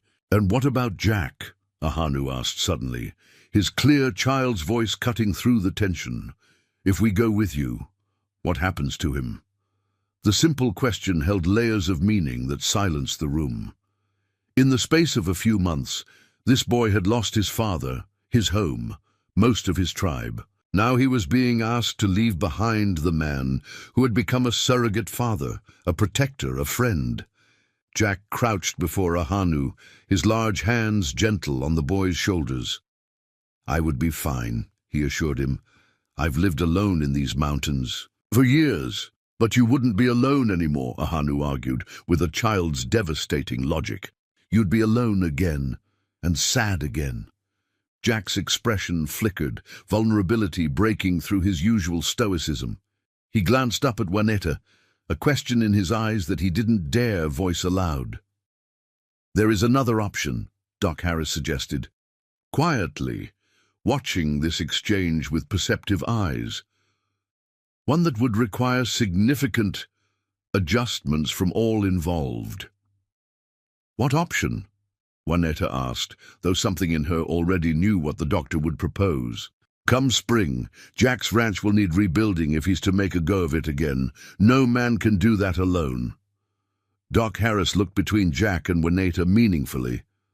"A family, on the other hand—" "Doc," Jack interrupted, his voice rough with suppressed emotion, "you can't be suggesting—" "I'm suggesting nothing," the doctor replied mildly, "merely observing that a widow from back east, who happened to be of mixed heritage, say Seneca and French, might not raise too many eyebrows if she were to marry a lonely rancher in need of a wife, especially if that rancher's closest neighbor and oldest friend vouched for her character." The proposition hung in the air, breathtaking in its audacity, its implications. Juanetta stared at Doc Harris, then at Jack, whose expression had frozen into unreadable stillness. Such an arrangement would be— She hesitated, searching for the right word. "Complicated? Life is complicated," Doc Harris shrugged. "Doesn't mean it can't also be good." "It would mean giving up your plan to rejoin your people," Jack said quietly to Juanetta. "Giving up your identity in some ways." "Not giving up," she corrected thoughtfully. "Adapting, evolving." She looked down at Ahanu, who was watching her with hopeful understanding beyond his years. "We would still be Mohawk in our hearts, in our private words, in the stories we tell, but we would also be something new." "It wouldn't be easy," Jack warned. "Even with Doc's story, there would be those who'd question, who'd resent." "Has anything been easy?" Juanetta challenged gently. "Since the day we met, has any part of this journey been without risk or difficulty?" A ghost of a smile touched Jack's lips. "No," he admitted, "not one day." "And yet here we are," she said simply. Doc Harris cleared his throat. "This isn't a decision to be made lightly or quickly," he advised. "Margaret and I can take Juanetta and Ahanu to our home today, give them safe harbor while you both consider the possibilities. If you decide against it, we'll still help arrange passage north when the time is right." Jack looked to Juanetta, the conflict clear in his eyes, desire for them to stay warring with concern for their safety and respect for their autonomy. "It should be your choice," he said finally. "Yours and Ahanu's." Juanita appreciated this more than she could express, that even now, with his own wishes obviously pulling him in one direction, Jack would not presume to decide for her. It was this respect, as much as anything, that had drawn her to him over the long winter months. "We will go with Dr. Harris today," she decided. "It is the safest immediate course, and it will give us all time to think clearly, without the fear of discovery hanging over us." Jack nodded, acceptance masking disappointment. "I'll help you gather your things. Jack," she added, touching his arm lightly, "this is not a goodbye. It is only a pause, a breath between words in a story that is still being told." His eyes met hers, and in them she saw understanding, hope, and something deeper that neither of them was ready to name aloud. "I'll hold you to that," he said softly. The preparations took less than an hour. Juanetta and Ahanu had few possessions beyond what Jack had provided them, and those were quickly bundled into saddlebags. Doc Harris offered his own horse for Juanetta, and Ahanu to ride, planning to join Thomas on his mount for the journey back to Hawk Rest. As they prepared to depart, Ahanu approached Jack with solemn purpose. From his pocket, he withdrew a small wooden carving, a horse that Jack had whittled for him during the long winter evenings. "Keep this safe for me," the boy requested, pressing it into Jack's large palm. "Until I come back for it." Jack swallowed hard, closing his fingers carefully around the carved figure. "I will," he promised. "It'll be waiting right here along with everything else." Juanita stepped forward, her own goodbye lodged painfully in her throat. There were too many things to say, too many emotions to express in the brief moment they had before parting. In the end, she simply placed her hand over his, where it clutched the wooden horse. "Thank you," she said, the simple words carrying the weight of all that remained unspoken between them. "For everything." Jack's free hand covered hers, warm and strong. "Come back," he replied, the two words both plea and promise. She nodded, unable to trust her voice further. Then, gathering her resolve, she turned and allowed Benjamin to help her mount the doctor's horse, settling Ahanu before her in the saddle. As they rode away from the cabin, Juanita resisted the urge to look back. To do so felt too much like an ending, and this, she was determined, would not be their end. Instead, she fixed her gaze on the trail ahead, where melting snow revealed patches of earth awakening with the first tentative shoots of spring. Behind them, a single figure stood watching their departure, his hand closed around a carved wooden horse, his heart carrying a hope. He had thought long dead until a winter storm had brought an unexpected gift to his door.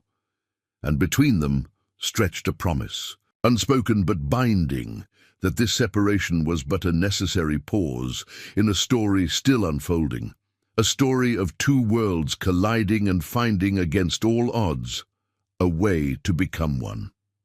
The Harris home stood on the outskirts of Hawkrest, a two-story, clapboard structure painted a dignified white with green shutters. Unlike the other dwellings clustered near the town centre, it was set back from the main road, partially obscured by a grove of ancient maple trees that were just beginning to show the first signs of budding life.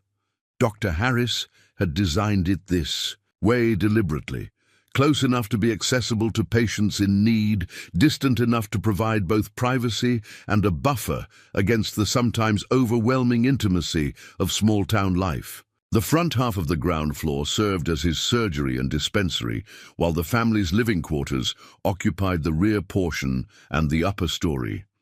Except, as Juanita and Ahanu soon discovered, for a hidden section of the second floor that could not be seen from the exterior of the house. "My father built it during the war," Margaret Harris explained, as she led them up a narrow staircase concealed behind what appeared to be a linen cupboard. "He was part of the Underground Railroad, helping escaped slaves reach Canada." The silver-haired woman, whose keen eyes and strong features suggested her Seneca heritage despite her predominantly European appearance, smiled faintly. "Some habits of secrecy become family traditions." The hidden room was small but comfortable, a single window, strategically placed to catch light while remaining invisible from the ground, illuminated a space furnished with a bed, a small table, with 2 chairs, a washstand and a bookshelf filled with well-worn volumes. A small coal stove in the corner provided both heat and a means to cook simple meals. "It's not spacious," Margaret acknowledged, "but it's secure. The only people who know of its existence are myself, Jonathan, our sons, and our daughter Rebecca, who lives in Albany now." Ahanu approached the window cautiously, peering out at the unfamiliar vista of Hawkrest in the distance, a collection of wooden buildings, a church steeple, threads of smoke rising from chimneys. This was the settlement whose men had destroyed his home, killed his people, hunted him and his mother through the wilderness. Now it would be their sanctuary, at least temporarily. The irony was not lost on Juanita, who stood watching her son. With a mixture of concern and pride, He had adapted to so many changes, faced so many hardships, yet still approached each new situation with curiosity rather than fear. Would this resilience persist, or would there come a breaking point? "Thank you for this kindness," she said to Margaret, who was busily filling a water pitcher from a bucket she had carried up the narrow stairs. "We will try not to disrupt your household." Margaret set down the pitcher and turned to Juanetta, her direct gaze reminiscent of her husband's. "My grandmother would have called you sister," she said simply. In her world, there was no greater obligation than to provide shelter to those in need, especially family. "We are not family," Juanetta pointed out gently. A knowing smile touched Margaret's lips. "Jonathan told me about Jack," she said, "about how he looks at you and you at him, about the boy who has brought laughter back to a house where joy died with Sarah and Elizabeth." She waved her hand, dismissively, so perhaps not family by blood or law yet, but family nonetheless. Before Juanetta could respond to this surprisingly frank assessment, footsteps on the hidden staircase announced the arrival of Dr. Harris.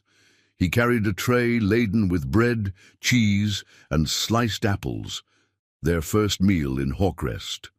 "The boys have gone back to their homes," he informed them, setting the tray on the small table. "Less suspicious that way. They'll spread word that I've been called to a difficult case in the western foothills, explaining my absence earlier today and any comings and goings in the next few weeks." "Is such subterfuge necessary?" Juanetta asked, watching Ahanu eagerly eye the food. "Surely in your own home." "Hawkrest has eyes everywhere," Margaret interjected, her tone matter-of-fact rather than paranoid. "A small town's greatest strength and weakness is that little goes unnoticed. We must be cautious, not careless." Dr. Harris nodded agreement. "I've sent a message north with a trader, I trust, inquiring about Mohawk survivors who might have reached the Seneca settlements. It will take time for a response, but it's a start." He glanced at Juanetta.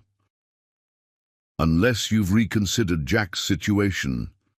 "I need time," Juanetta replied, her voice steady despite the turmoil of emotions the question evoked. "We both do." "Of course," Margaret said, shooting her husband a reproving look. "No one should rush such decisions." She turned to Ahanu skillfully, changing the subject. "Now, young man, I understand you've been learning to read English. I was a teacher before I married the doctor. Perhaps we could continue your lessons while you're with us." Ahanu looked to his mother for permission, his eyes bright with interest despite the exhaustion of the day's journey. At her nod, he smiled, the first genuine expression of happiness since they had left Jack's cabin.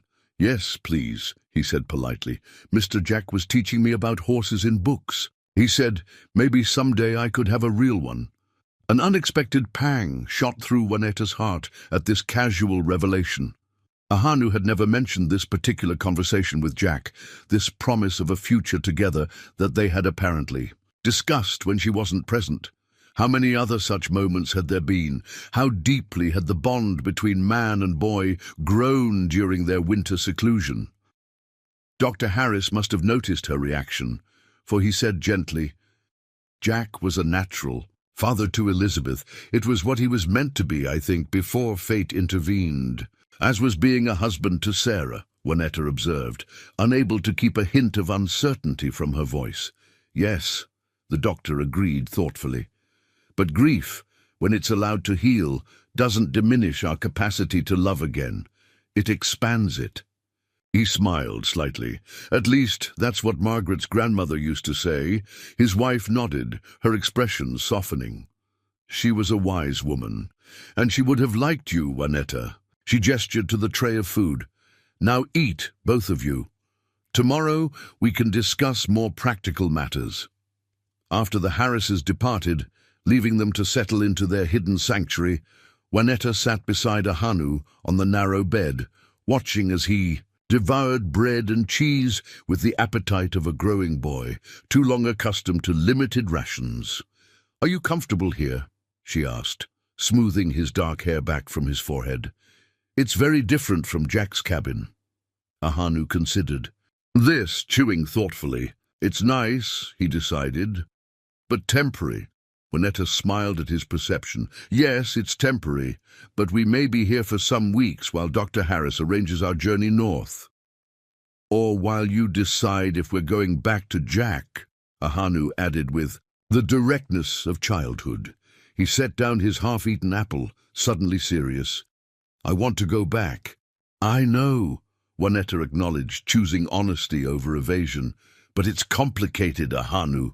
Jack is white. We are Mohawk. Our people may have survived. We might find them again." "Jack saved us," the boy countered. "He taught me things. He made—" You smile again. His dark eyes, so like his father's, met hers steadily. "Doesn't that make him our people too?" The question, so simple, yet containing multitudes, caught Juanetta off guard. From the perspective of a child who had known both the warmth of tribal belonging and the intimate connection of their winter refuge, perhaps the distinctions that seemed so insurmountable to adults were merely artificial boundaries. "It's not that easy," she tried to explain. "There would be difficulties, prejudices, like the men who burned our village," Ahanu interrupted. "But not everyone is like them. Dr. Harris isn't. Mrs. Harris isn't." His voice dropped to a near whisper. "Jack isn't." Juanetta pulled her son close, pressing her cheek to his hair. "No," she agreed softly. "Jack isn't." And that, perhaps, was the crux of her dilemma, the exception that challenged every assumption, every boundary she had constructed between us and them.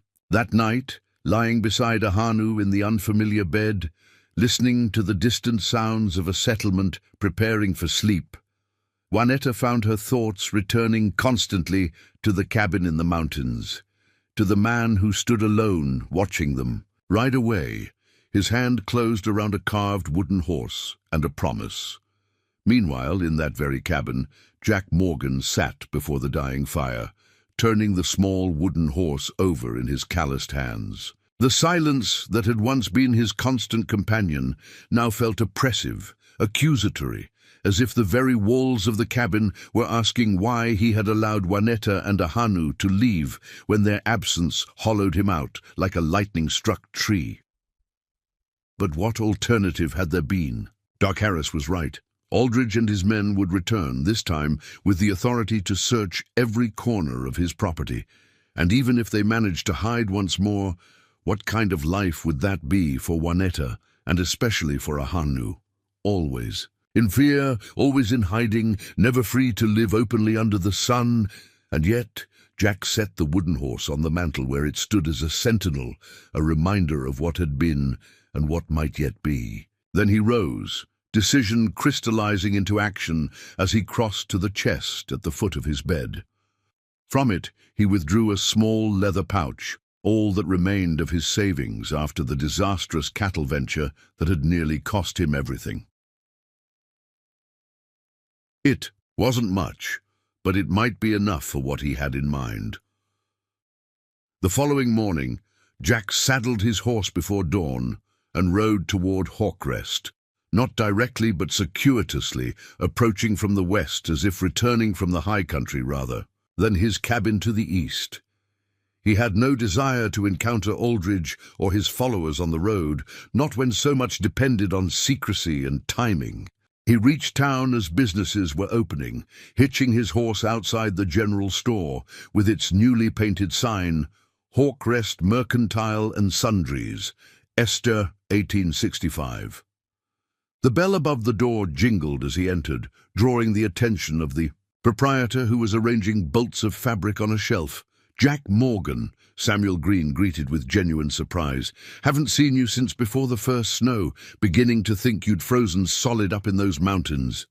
Jack forced a smile, aware that his presence in town would be noted and discussed. Better to appear normal, engaged in ordinary business. "Takes more than a little cold to finish me off, Sam. Just been busy with repairs after those January storms took down half my outbuildings." This was a plausible explanation for his absence. Storm damage was a common affliction throughout the region. Samuel nodded sympathetically, accepting the excuse without question. "What can I get for you today?" he asked, moving behind the counter. "Got a new shipment of tools last week, saws, hammers, that sort of thing. Might be useful for those repairs." "Actually," Jack said casually, "I'm looking for something different. A ring, if you have any." Samuel's eyebrows rose in undisguised surprise. "A ring? Like a wedding ring?" Jack managed not to flinch at the direct question. "Something simple but well made," he confirmed. "Gold, if you have it." The storekeeper studied him with unconcealed curiosity. "Didn't know you were courting anyone, Jack." "There's a lot you don't know about me, Sam," Jack replied mildly. "Do you have what I'm looking for or not?" Samuel held up his hands in a placating gesture. "No offense meant, just surprised is all." He reached beneath the counter and withdrew a small wooden box. "Got these in from Albany last month. Not many call for fine jewelry in Hawkrest, but occasionally someone gets engaged or married." The box contained half a dozen rings of varying designs, all simple, appropriate for a frontier community where ostentation was neither practical nor particularly valued. Jack examined them carefully before selecting a narrow gold band with a subtle pattern of leaves etched around its circumference. This one, he decided, the imagery seeming appropriate for Juanita, whose connection to the natural world was so intrinsic to her being. Samuel quoted a price that made Jack inwardly wince, but outwardly remain impassive. It would take nearly all his remaining savings, but some things transcended practical considerations. As Samuel wrapped the ring in a small square of cloth, tucking it into a wooden box no larger than a walnut, he remarked casually, "Town's been buzzing about those Indians they tracked up toward your land back in February. Aldridge is convinced some got away from the Eagle Ridge business." Jack kept his expression neutral with effort. "Is that so?" Samuel nodded, handing over the small package. "He's been gathering men for another search once the trails dry out completely. Says he's got authority from the mayor this time." He leaned forward slightly. "Between you and me, most folks think he's obsessed. Waste of time and manpower when we should be focusing on spring planting and rebuilding after the winter." This information, offered seemingly as casual gossip, was actually valuable intelligence. Jack filed it away carefully, nodding as if only mildly interested. "Aldridge always did have a particular dislike for Indians," he observed, "ever since that land dispute with the Seneca. Still," Samuel continued, accepting Jack's payment for the ring, "might want to be careful up at your place. Aldridge isn't known for asking nicely before he barges in somewhere." "I appreciate the warning," Jack said sincerely, pocketing the ring box. "Anything else I should know about while I'm in town?" Samuel seemed pleased to be treated as a source of important information. "Well, Doc Harris has been called away to some complicated case in the western foothills. Been gone since yesterday. And Pastor Matthews is organizing a town meeting next week to discuss expanding the schoolhouse." He paused, then added with a hint of genuine concern, "Oh, and Jack, watch yourself with Aldridge. He's been saying some ugly things about you. Sympathizing with savages. Nonsense, of course, but the man carries grudges like other men carry pocket watches." Jack thanked him for both the ring and the information before making several other purchases, practical items that would justify his trip to town in the eyes of any observers. Flour, coffee, ammunition, seeds for spring planting, all normal acquisitions for a man preparing to rebuild his homestead after a harsh winter. As he loaded his purchases onto his horse, he scanned the street carefully. Hawkrest was beginning to stir with morning activity. The blacksmith's forge already glowing, women gathering at the small market area to exchange produce and gossip, children running errands before school. It all seemed so ordinary, so civilized. Hard to reconcile with the fact that many of these same people had either participated in or tacitly accepted the destruction of an entire village and the hunting of its survivors. Evil, Jack reflected as he mounted his horse, rarely announcing itself with horns and fanfare. More often it arrived in the guise of everyday concerns, justified by fear or convenience or tradition. The step from "they are different" to "they are dangerous" to "they must be eliminated" was a shorter path than most people cared to admit.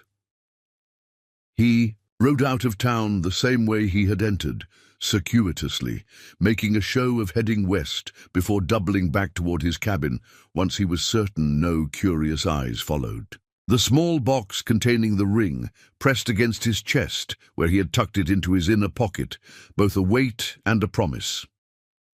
In Hawkrest, Juanetta stood at the hidden room's window, watching the town in the distance with a mixture of curiosity and trepidation.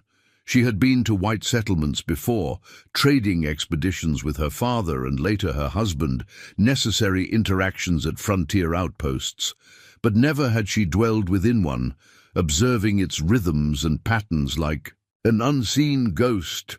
Ahanu sat at the small table with Margaret, engaged in reading lessons that seemed to delight both teacher and student. The boy's facility with language, not just English but concepts across tongues, impressed the former schoolteacher, who had remarked to Juanetta that Ahanu possessed a natural gift that should be nurtured. "Your son could walk in both worlds," Margaret had observed. "With proper education he could bridge gaps that others cannot cross." The observation lingered in Juanetta's mind as she watched Hawkrest awaken to the new day.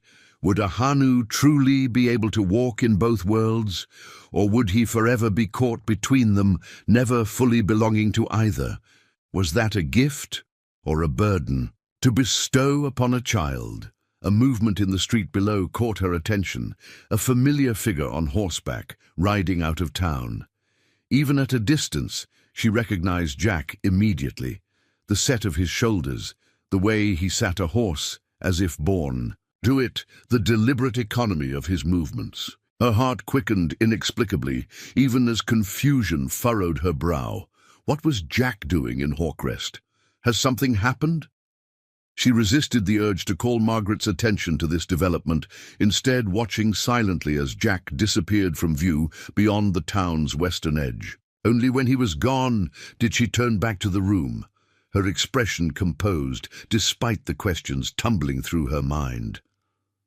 "Ahanu is a quick study," Margaret was saying, with obvious pride in her voice. "He's already reading at the level of children much older." "His father valued learning," Juanetta replied, joining them at the table. "He traded furs for books whenever possible, even when others in our village thought it foolish." Margaret nodded approvingly. "A wise man. Education is the key that opens doors between worlds." She glanced out the window toward the town where Jack had just been. "It's what allowed my grandmother to survive when her people were pushed further. West, what helped my mother marry, whom she chose despite disapproval from both sides." Juanita considered this lineage of women who had navigated the boundaries between cultures, each finding a way to preserve what mattered while adapting to changing realities. Was this to be Ahanu's path as well?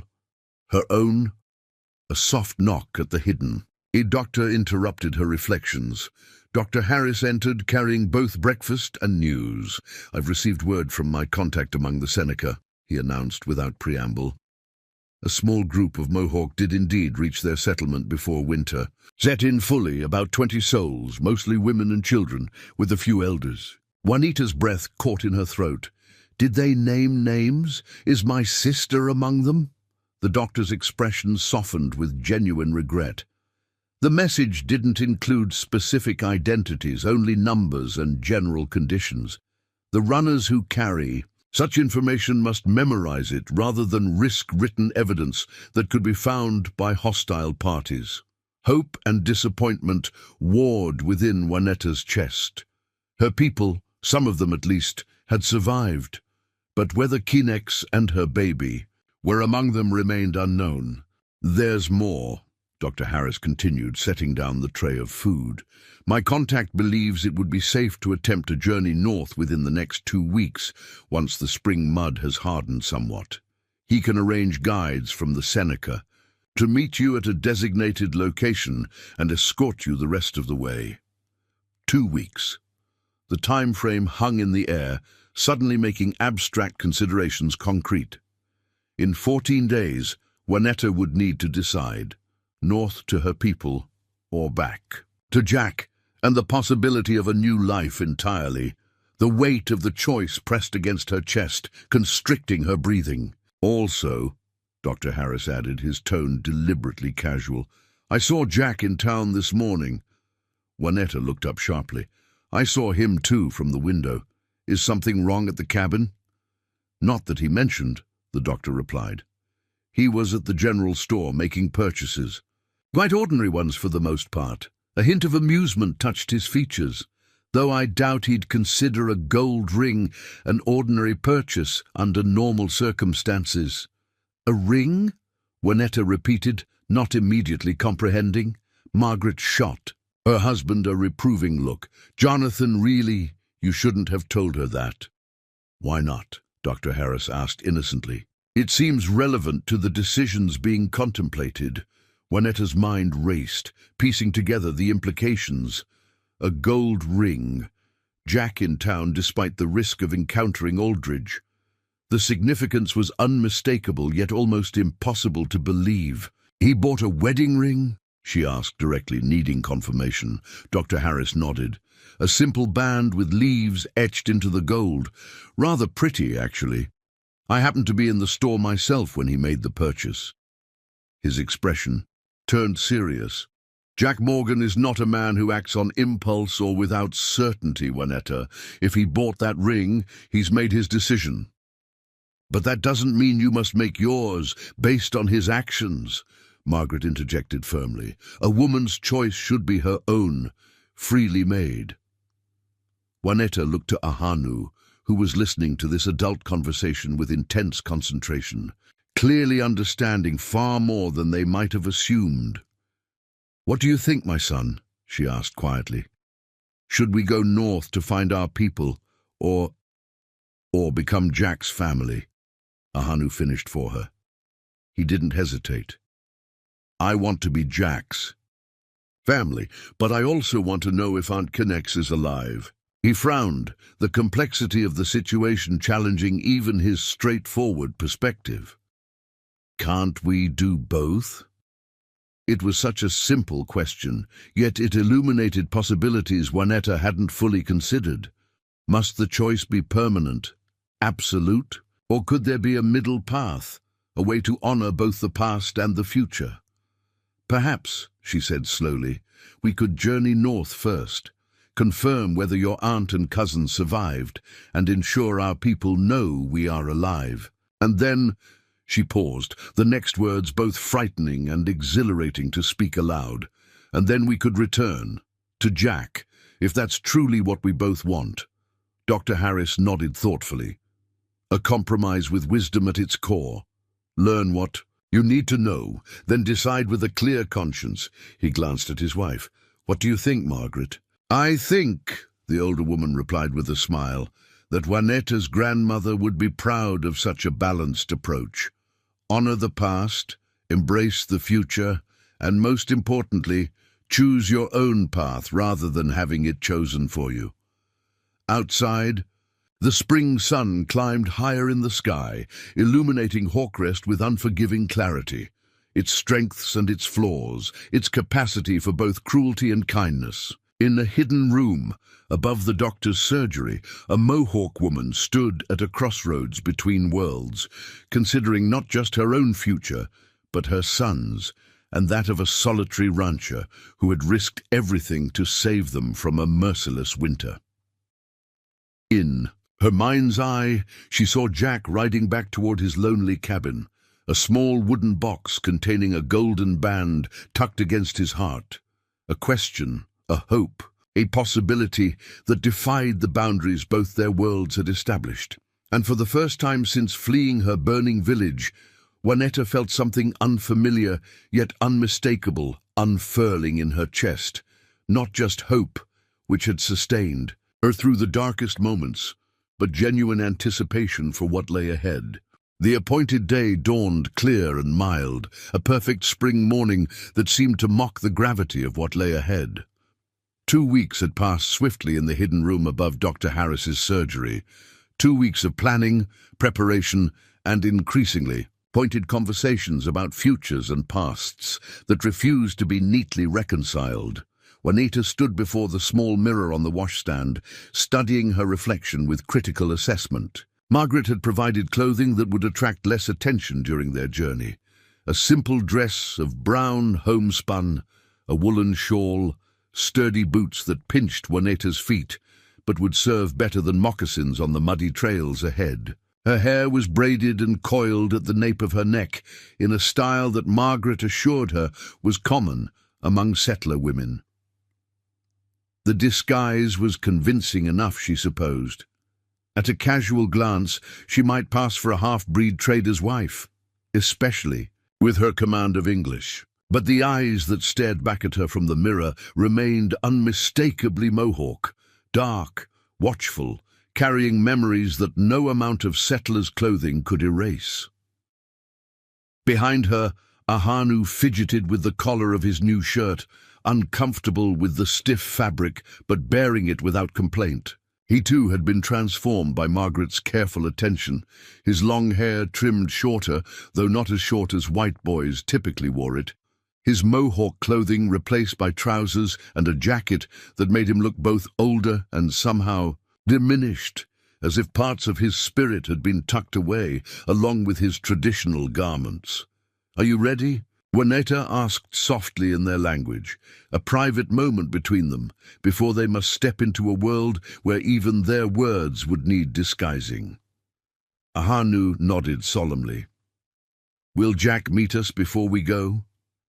The question revealed his primary concern, not the journey north, not the uncertainty of what they might find, but whether he would see the rancher one last time before departing. "Dr. Harris sent word," Juanetta confirmed, adjusting her shawl. "Jack will meet us at Dawn Creek, away from town, where it's safer." Relief softened Ahanu's features. In the 2 weeks since they had left the cabin, the boy had spoken of Jack daily, recounting stories and lessons from their winter, together with a vividness that suggested each memory was being carefully preserved against the possibility of permanent separation. A gentle knock at the door announced Margaret's arrival. The older woman entered, carrying a small bundle wrapped in oilcloth. "Provisions for the journey," she explained, handing the package to Juanetta. "Bread, cheese, dried meat. Enough for 3 days, which should get you to the meeting point with the Seneca guides." Her keen eyes assessed their appearance with approval.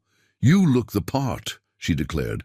"Jonathan is waiting with the wagon. We'll depart through the back way, before most of the town is stirring." The back way proved to be another of the Harris family's secrets, a narrow track behind the property that wound through a stand of trees before emerging well outside Hawcrest's boundaries. Dr. Harris waited there with a covered wagon, his expression a mixture of professional composure and genuine concern. "The story, should anyone inquire," he reminded them, as he helped Juanetta and Ahanu onto the wagon bed, "is that I'm transporting my half-Seneca cousin and her son to meet relatives at the northern trading post. Simple, plausible, and close enough. To truth that the details won't tangle us up." Margaret embraced Juanita briefly but warmly. "Whatever you decide," she whispered, "know that you have friends in Hawcrest. Not just us, but others who would stand against hatred if given the chance." The farewell was necessarily brief. Lingering would only increase the risk of discovery. As the wagon pulled away, Juanetta felt a curious doubling of emotion. Relief at leaving a town whose shadow had hung over them since the burning of their village, and unexpected regret at parting from the Harrises, whose kindness had challenged her perception of what was possible between their peoples. The journey to Dawn Creek took most of the morning, following winding trails that Dr. Harris selected for both ease of passage and minimal chance of encounter. The spring landscape was a revelation after so many months of winter's austerity. Hillsides dusted with wildflowers, trees hazed with the first green of new leaves, streams swollen with snowmelt, rushing over rocks with exuberant energy. Ahanu observed it all with wide-eyed attention, occasionally pointing out a hawk circling overhead or a deer vanishing into the underbrush. His excitement grew visibly as the wagon approached a bend in the trail where the burbling sound of Dawn Creek could be heard through the trees, and there, waiting at the agreed meeting place, stood Jack Morgan. He had dressed with unusual care, Juanetta noticed immediately. His beard was trimmed, his clothes clean if worn, his stance betraying both eagerness and uncertainty as the wagon approached. Beside him, 2 horses were tethered to a low branch, his own mount and a smaller, gentler-looking mare that Juanetta had never seen before. Dr. Harris brought the wagon to a halt, setting the brake before jumping down to greet his old friend. "Right on time," he observed, clasping Jack's hand. "Any trouble on the road?" Jack shook his head. "Quiet as a church." "On Monday," he confirmed. His gaze moved past the doctor to where Juanetta and Ahanu sat in the wagon bed, and something in his expression softened. "You look well," he said simply. Before Juanetta could formulate a response, Ahanu scrambled over the side of the wagon and ran to Jack, formality forgotten in the excitement of reunion. Jack crouched to meet him at eye level, his large hands steadying the boy's shoulders with a gentleness that made Juanetta's throat tighten. "I kept your horse safe," Jack told him, gesturing to the carved wooden figure visible in his shirt pocket. "Just like I promised. And I practiced my reading," Ahanu replied earnestly. "Mrs. Harris says I'm very good." "I don't doubt it," Jack said with a smile that transformed his usually solemn features. He glanced up at Juanetta, still in the wagon, then back to the boy. "I have something to show you," he added, leading Ahanu toward the 2 tethered horses. "Doctor." Harris helped Juanetta down from the wagon, his expression thoughtful as they watched Jack introduce Ahanu to the smaller of the 2 horses, a dappled mare with a white blaze down her forehead. The boy's exclamation of delight carried clearly across the clearing. "He bought that mare from Winters over at the South Farm," the doctor remarked. "Gentle as a lamb, trained for children, cost him nearly as much as the ring, I'd wager." Juanetta felt a peculiar constriction in her chest.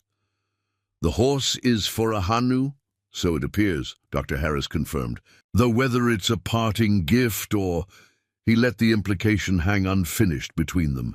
Jack was lifting Ahanu onto the mare's back now, showing him how to hold the reins properly, his instructions delivered with the serious attention. One warrior might offer another.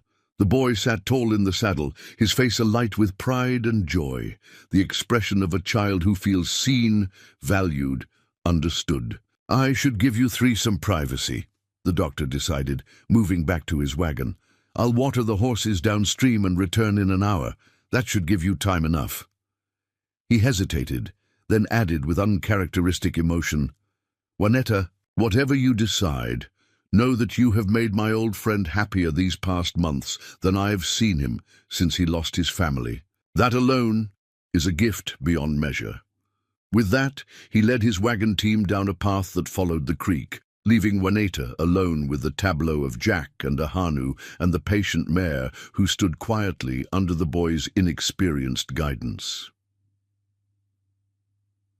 Juanetta approached slowly, her borrowed boots crunching on the gravel beside the creek. Jack turned at the sound, and for a moment they simply looked at each other across the small distance, a man and woman from different worlds, bound by circumstances neither could have imagined months before.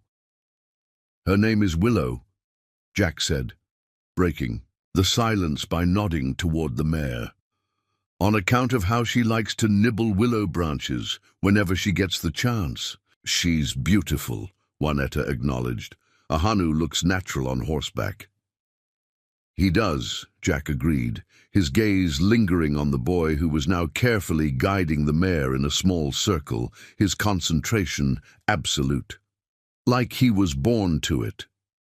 Weighted silence fell between them, filled with everything that needed saying and the hesitation that prevented either from beginning. Finally, Jack reached into his pocket and withdrew something small that caught the sunlight, a wooden box no larger than a walnut. "I wanted you to have this," he said quietly, extending it toward her, "before you go north, so you'll know where I stand, whatever you decide." Juanita accepted the box, its polished surface warm from being carried close to his body. She opened it carefully to reveal the gold band nestled inside. Slender, elegant in its simplicity, with delicate leaves etched around its circumference. "It reminded me of you," Jack explained, watching her face closely. "Strong but beautiful, part of the natural world, but crafted into something that could last generations."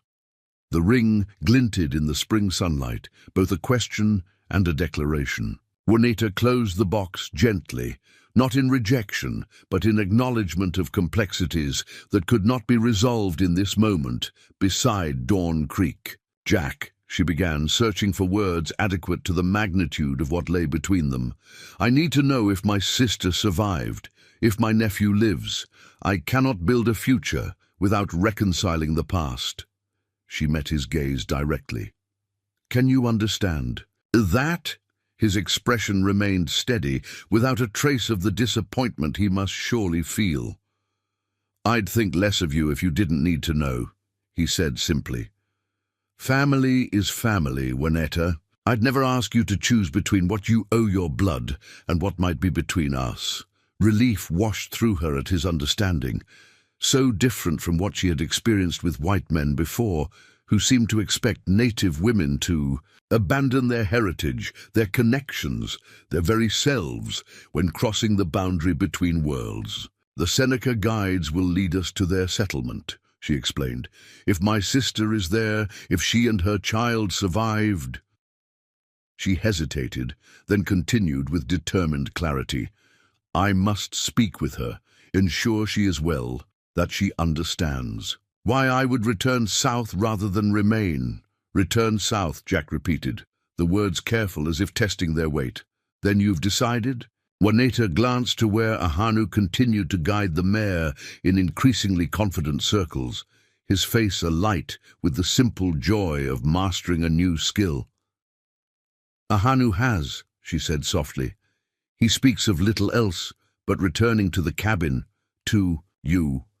And I—" She paused, gathering courage for honesty. "I find myself looking forward rather than back, imagining possibilities I never thought I would consider." Jack's expression remained guarded, hope visibly warring with the caution of a man who had learned the high cost of lost dreams. "What possibilities?" he asked quietly. Instead of answering directly, Juanita posed a question of her own. "If I return, if we return, what kind of life would it be? Not just the practical aspects, but would Ahanu be free to know his heritage, to speak our language, to honor the ways of his father's people?" "I would have it no other way," Jack replied without hesitation. "What value is there in asking a child, or anyone, to cut away parts of themselves to fit someone else's notion of what they should be?" His voice strengthened with conviction. "I don't want to change you, Juanita. Either of you. I want to build something new alongside you, something that honors where we've all come from while creating a future none of us could reach alone." The sincerity in his voice, the clarity of his vision, resonated deeply. This was not a man offering charity or compromise, but genuine partnership, each bringing their whole selves to the endeavor of creating a shared life. "The talk in town," she pressed, needing to be certain he understood the challenges ahead. "The prejudice we would face." Jack's expression hardened slightly. "Some folks will talk regardless of what we do. Others will come around once they see we're just living our lives, harming no one. And those who can't accept it?" He shrugged. Their narrow minds are their own punishment. Dr. Harris mentioned a story about me being of mixed Seneca and French heritage, Juanita noted. Is that how you would explain to me? Us? Only if necessary for safety, Jack clarified. Within our home, you would be exactly who you are. A Hanu too. No pretense, no hiding. He glanced toward the boy, who had now dismounted and was feeding. Willow an apple with flat palm, just as Jack had shown him. Children shouldn't have to lie about who they are to please others. Neither should the woman I hope to marry. The directness of this last statement, not a formal proposal, but an unambiguous declaration of intent, caught Juanita off guard. She had known, of course, from the moment she saw the ring, but hearing it spoken aloud made it suddenly, vividly real. Jack, she said softly, I cannot promise until I've completed this journey, until I know my sister's fate, until I've fulfilled my obligations to my people. She held up the small wooden box. But I will keep this safe until I return. And if you still want me, then want us, I will have an answer for you. It was not the commitment he had hoped for, she knew, but it was honest and in its way more valuable than a hasty promise made while looking backward over one's shoulder. Jack seemed to understand this, for he nodded once, decisively. I'll be waiting, he said. Then, with a half-smile that softened his features, he added, the cabin needs a woman's touch anyway. The place is a mess without you. This unexpected touch of humor, so rare from the typically solemn rancher, broke the tension between them. Juanita found herself smiling in return, a lightness rising in her chest despite the weight of the journey ahead. A Hanu rejoined them, leading Willow carefully by her reins. Mr. Jack says Willow will stay at the cabin until we come back, he announced, clearly having no doubt about their eventual return. He says she'll be waiting for me, and I can ride her every day when we live there.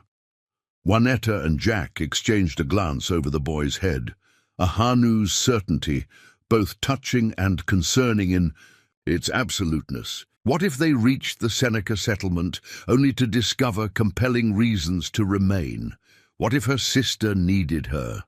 What if the Mohawk survivors were planning to rebuild, to reclaim their ancestral lands? Willow will be well cared for, Jack assured the boy, crouching once more to his level. And when you return, she'll be yours completely. That's a promise. Ahanu nodded solemnly, accepting this covenant between them with the gravity of one who understands the binding nature of promises. Then, with the quick emotional shifts of childhood, he asked brightly, Can I show Mother how I can guide Willow? All by myself? Jack helped him remount, and for the next quarter-hour, Juanita watched as her son demonstrated his newly acquired skills with the patient mare. Jack stood beside her, close enough that she could feel the warmth radiating from his body in the cool spring air, yet not touching, respecting the boundaries she had established until her return. You've been good for him, she observed quietly. I haven't seen him this animated, this confident, since before the village was burned. He's a remarkable boy, Jack replied. Quick to learn, eager to help, brave beyond his years. He paused, then added with quiet intensity, he deserves a future where those qualities are valued, not punished. The implication was clear. In a world increasingly hostile to native peoples, a mixed heritage child would face particular challenges. Without the protection of tribal communities or white legitimacy, a Hanu would be vulnerable from all sides, unless he had both. A mother who could teach him the ways of his ancestors, and a father, for that was what Jack was offering to become, who could help him navigate the realities of a changing frontier with both principle and pragmatism. The thought sent a frisson of possibility through Juanita, not just for a Hanu's sake, but for her own. A life with Jack would not be without difficulties, but it would offer something she had not dared hope for since the attack on her village. A future with both roots and wings, both heritage and horizon. The hour passed too quickly. Dr. Harris returned with his wagon as promised, his expression questioning but respectful as he approached the small group by the creek. "The Seneca guides will be expecting you at Hunter's Rock by nightfall," he reminded them gently. "If you're to make that rendezvous, we should depart soon." Reality reasserted itself with these practical considerations. Juanita tucked the small, wooden box containing the ring securely into the pocket of her dress, its weight both comforting and challenging against her hip. The farewells were necessarily brief but laden with emotion. Jack helped Ahanu from Willow's back one last time, accepting the boy's impulsive hug with visible emotion.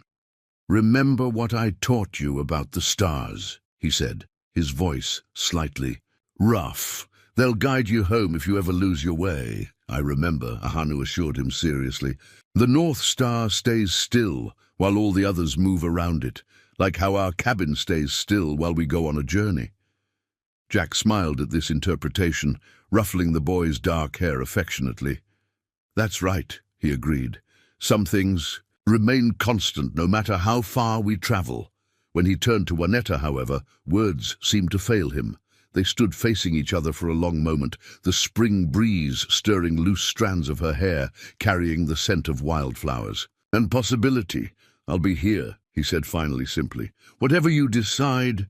Juanita nodded, unable to trust her voice. Then, in a gesture that surprised even herself, she leaned forward and pressed her lips briefly, gently to his. A first kiss that was also a promise, a possibility, a future glimpsed but not yet grasped. Before he could respond, she turned and allowed Dr. Harris to help her onto the wagon beside Ahanu. As they pulled away, following the northern trail that would lead to their rendezvous with the Seneca guides, she did not look back. To do so would be to risk what remained of her resolve, to be pulled between what she owed the past and what beckoned from the future. Beside her, Ahanu waved until Jack was no longer visible through the trees. Only then did he turn to his mother, his expression serious beyond his years. "We will come back," he stated, not a question but a declaration. "Won't we?" Juanita drew him close, pressing her cheek to the top of his head. "We will try," she promised. "First, we must find Aunt Kinnex, if she lives. We must honor our obligations to our people." She pulled back slightly to meet his gaze directly. "But yes, if all is well with them, if they do not need us urgently, we will try to return." This measured response seemed to satisfy Ahanu, who settled against her with the comfortable weight of trust. He understood in his child's way the delicate balance his mother was attempting to maintain, between heritage and future, between blood ties and chosen family, between the world that had shaped them and the one they might yet create. As the wagon continued northward, spring unfurling around them in a riot of new green, Juanita found her thoughts returning to that cabin in the mountains, to the solitary man who stood waiting, holding not just a carved wooden horse and a promise, but perhaps also the key to a future neither of them could have imagined before a winter storm had brought them together. The small wooden box pressed against her hip, its contents capturing the sunlight that filtered through the trees above. Gold, and warmth and possibility, waiting for her decision. Up next, you've got two more standout stories right on your screen. If this one hits the mark, you won't want to pass these up. Just click and check them out, and don't forget to subscribe. And turn on the notification bell so you don't miss any upload from us.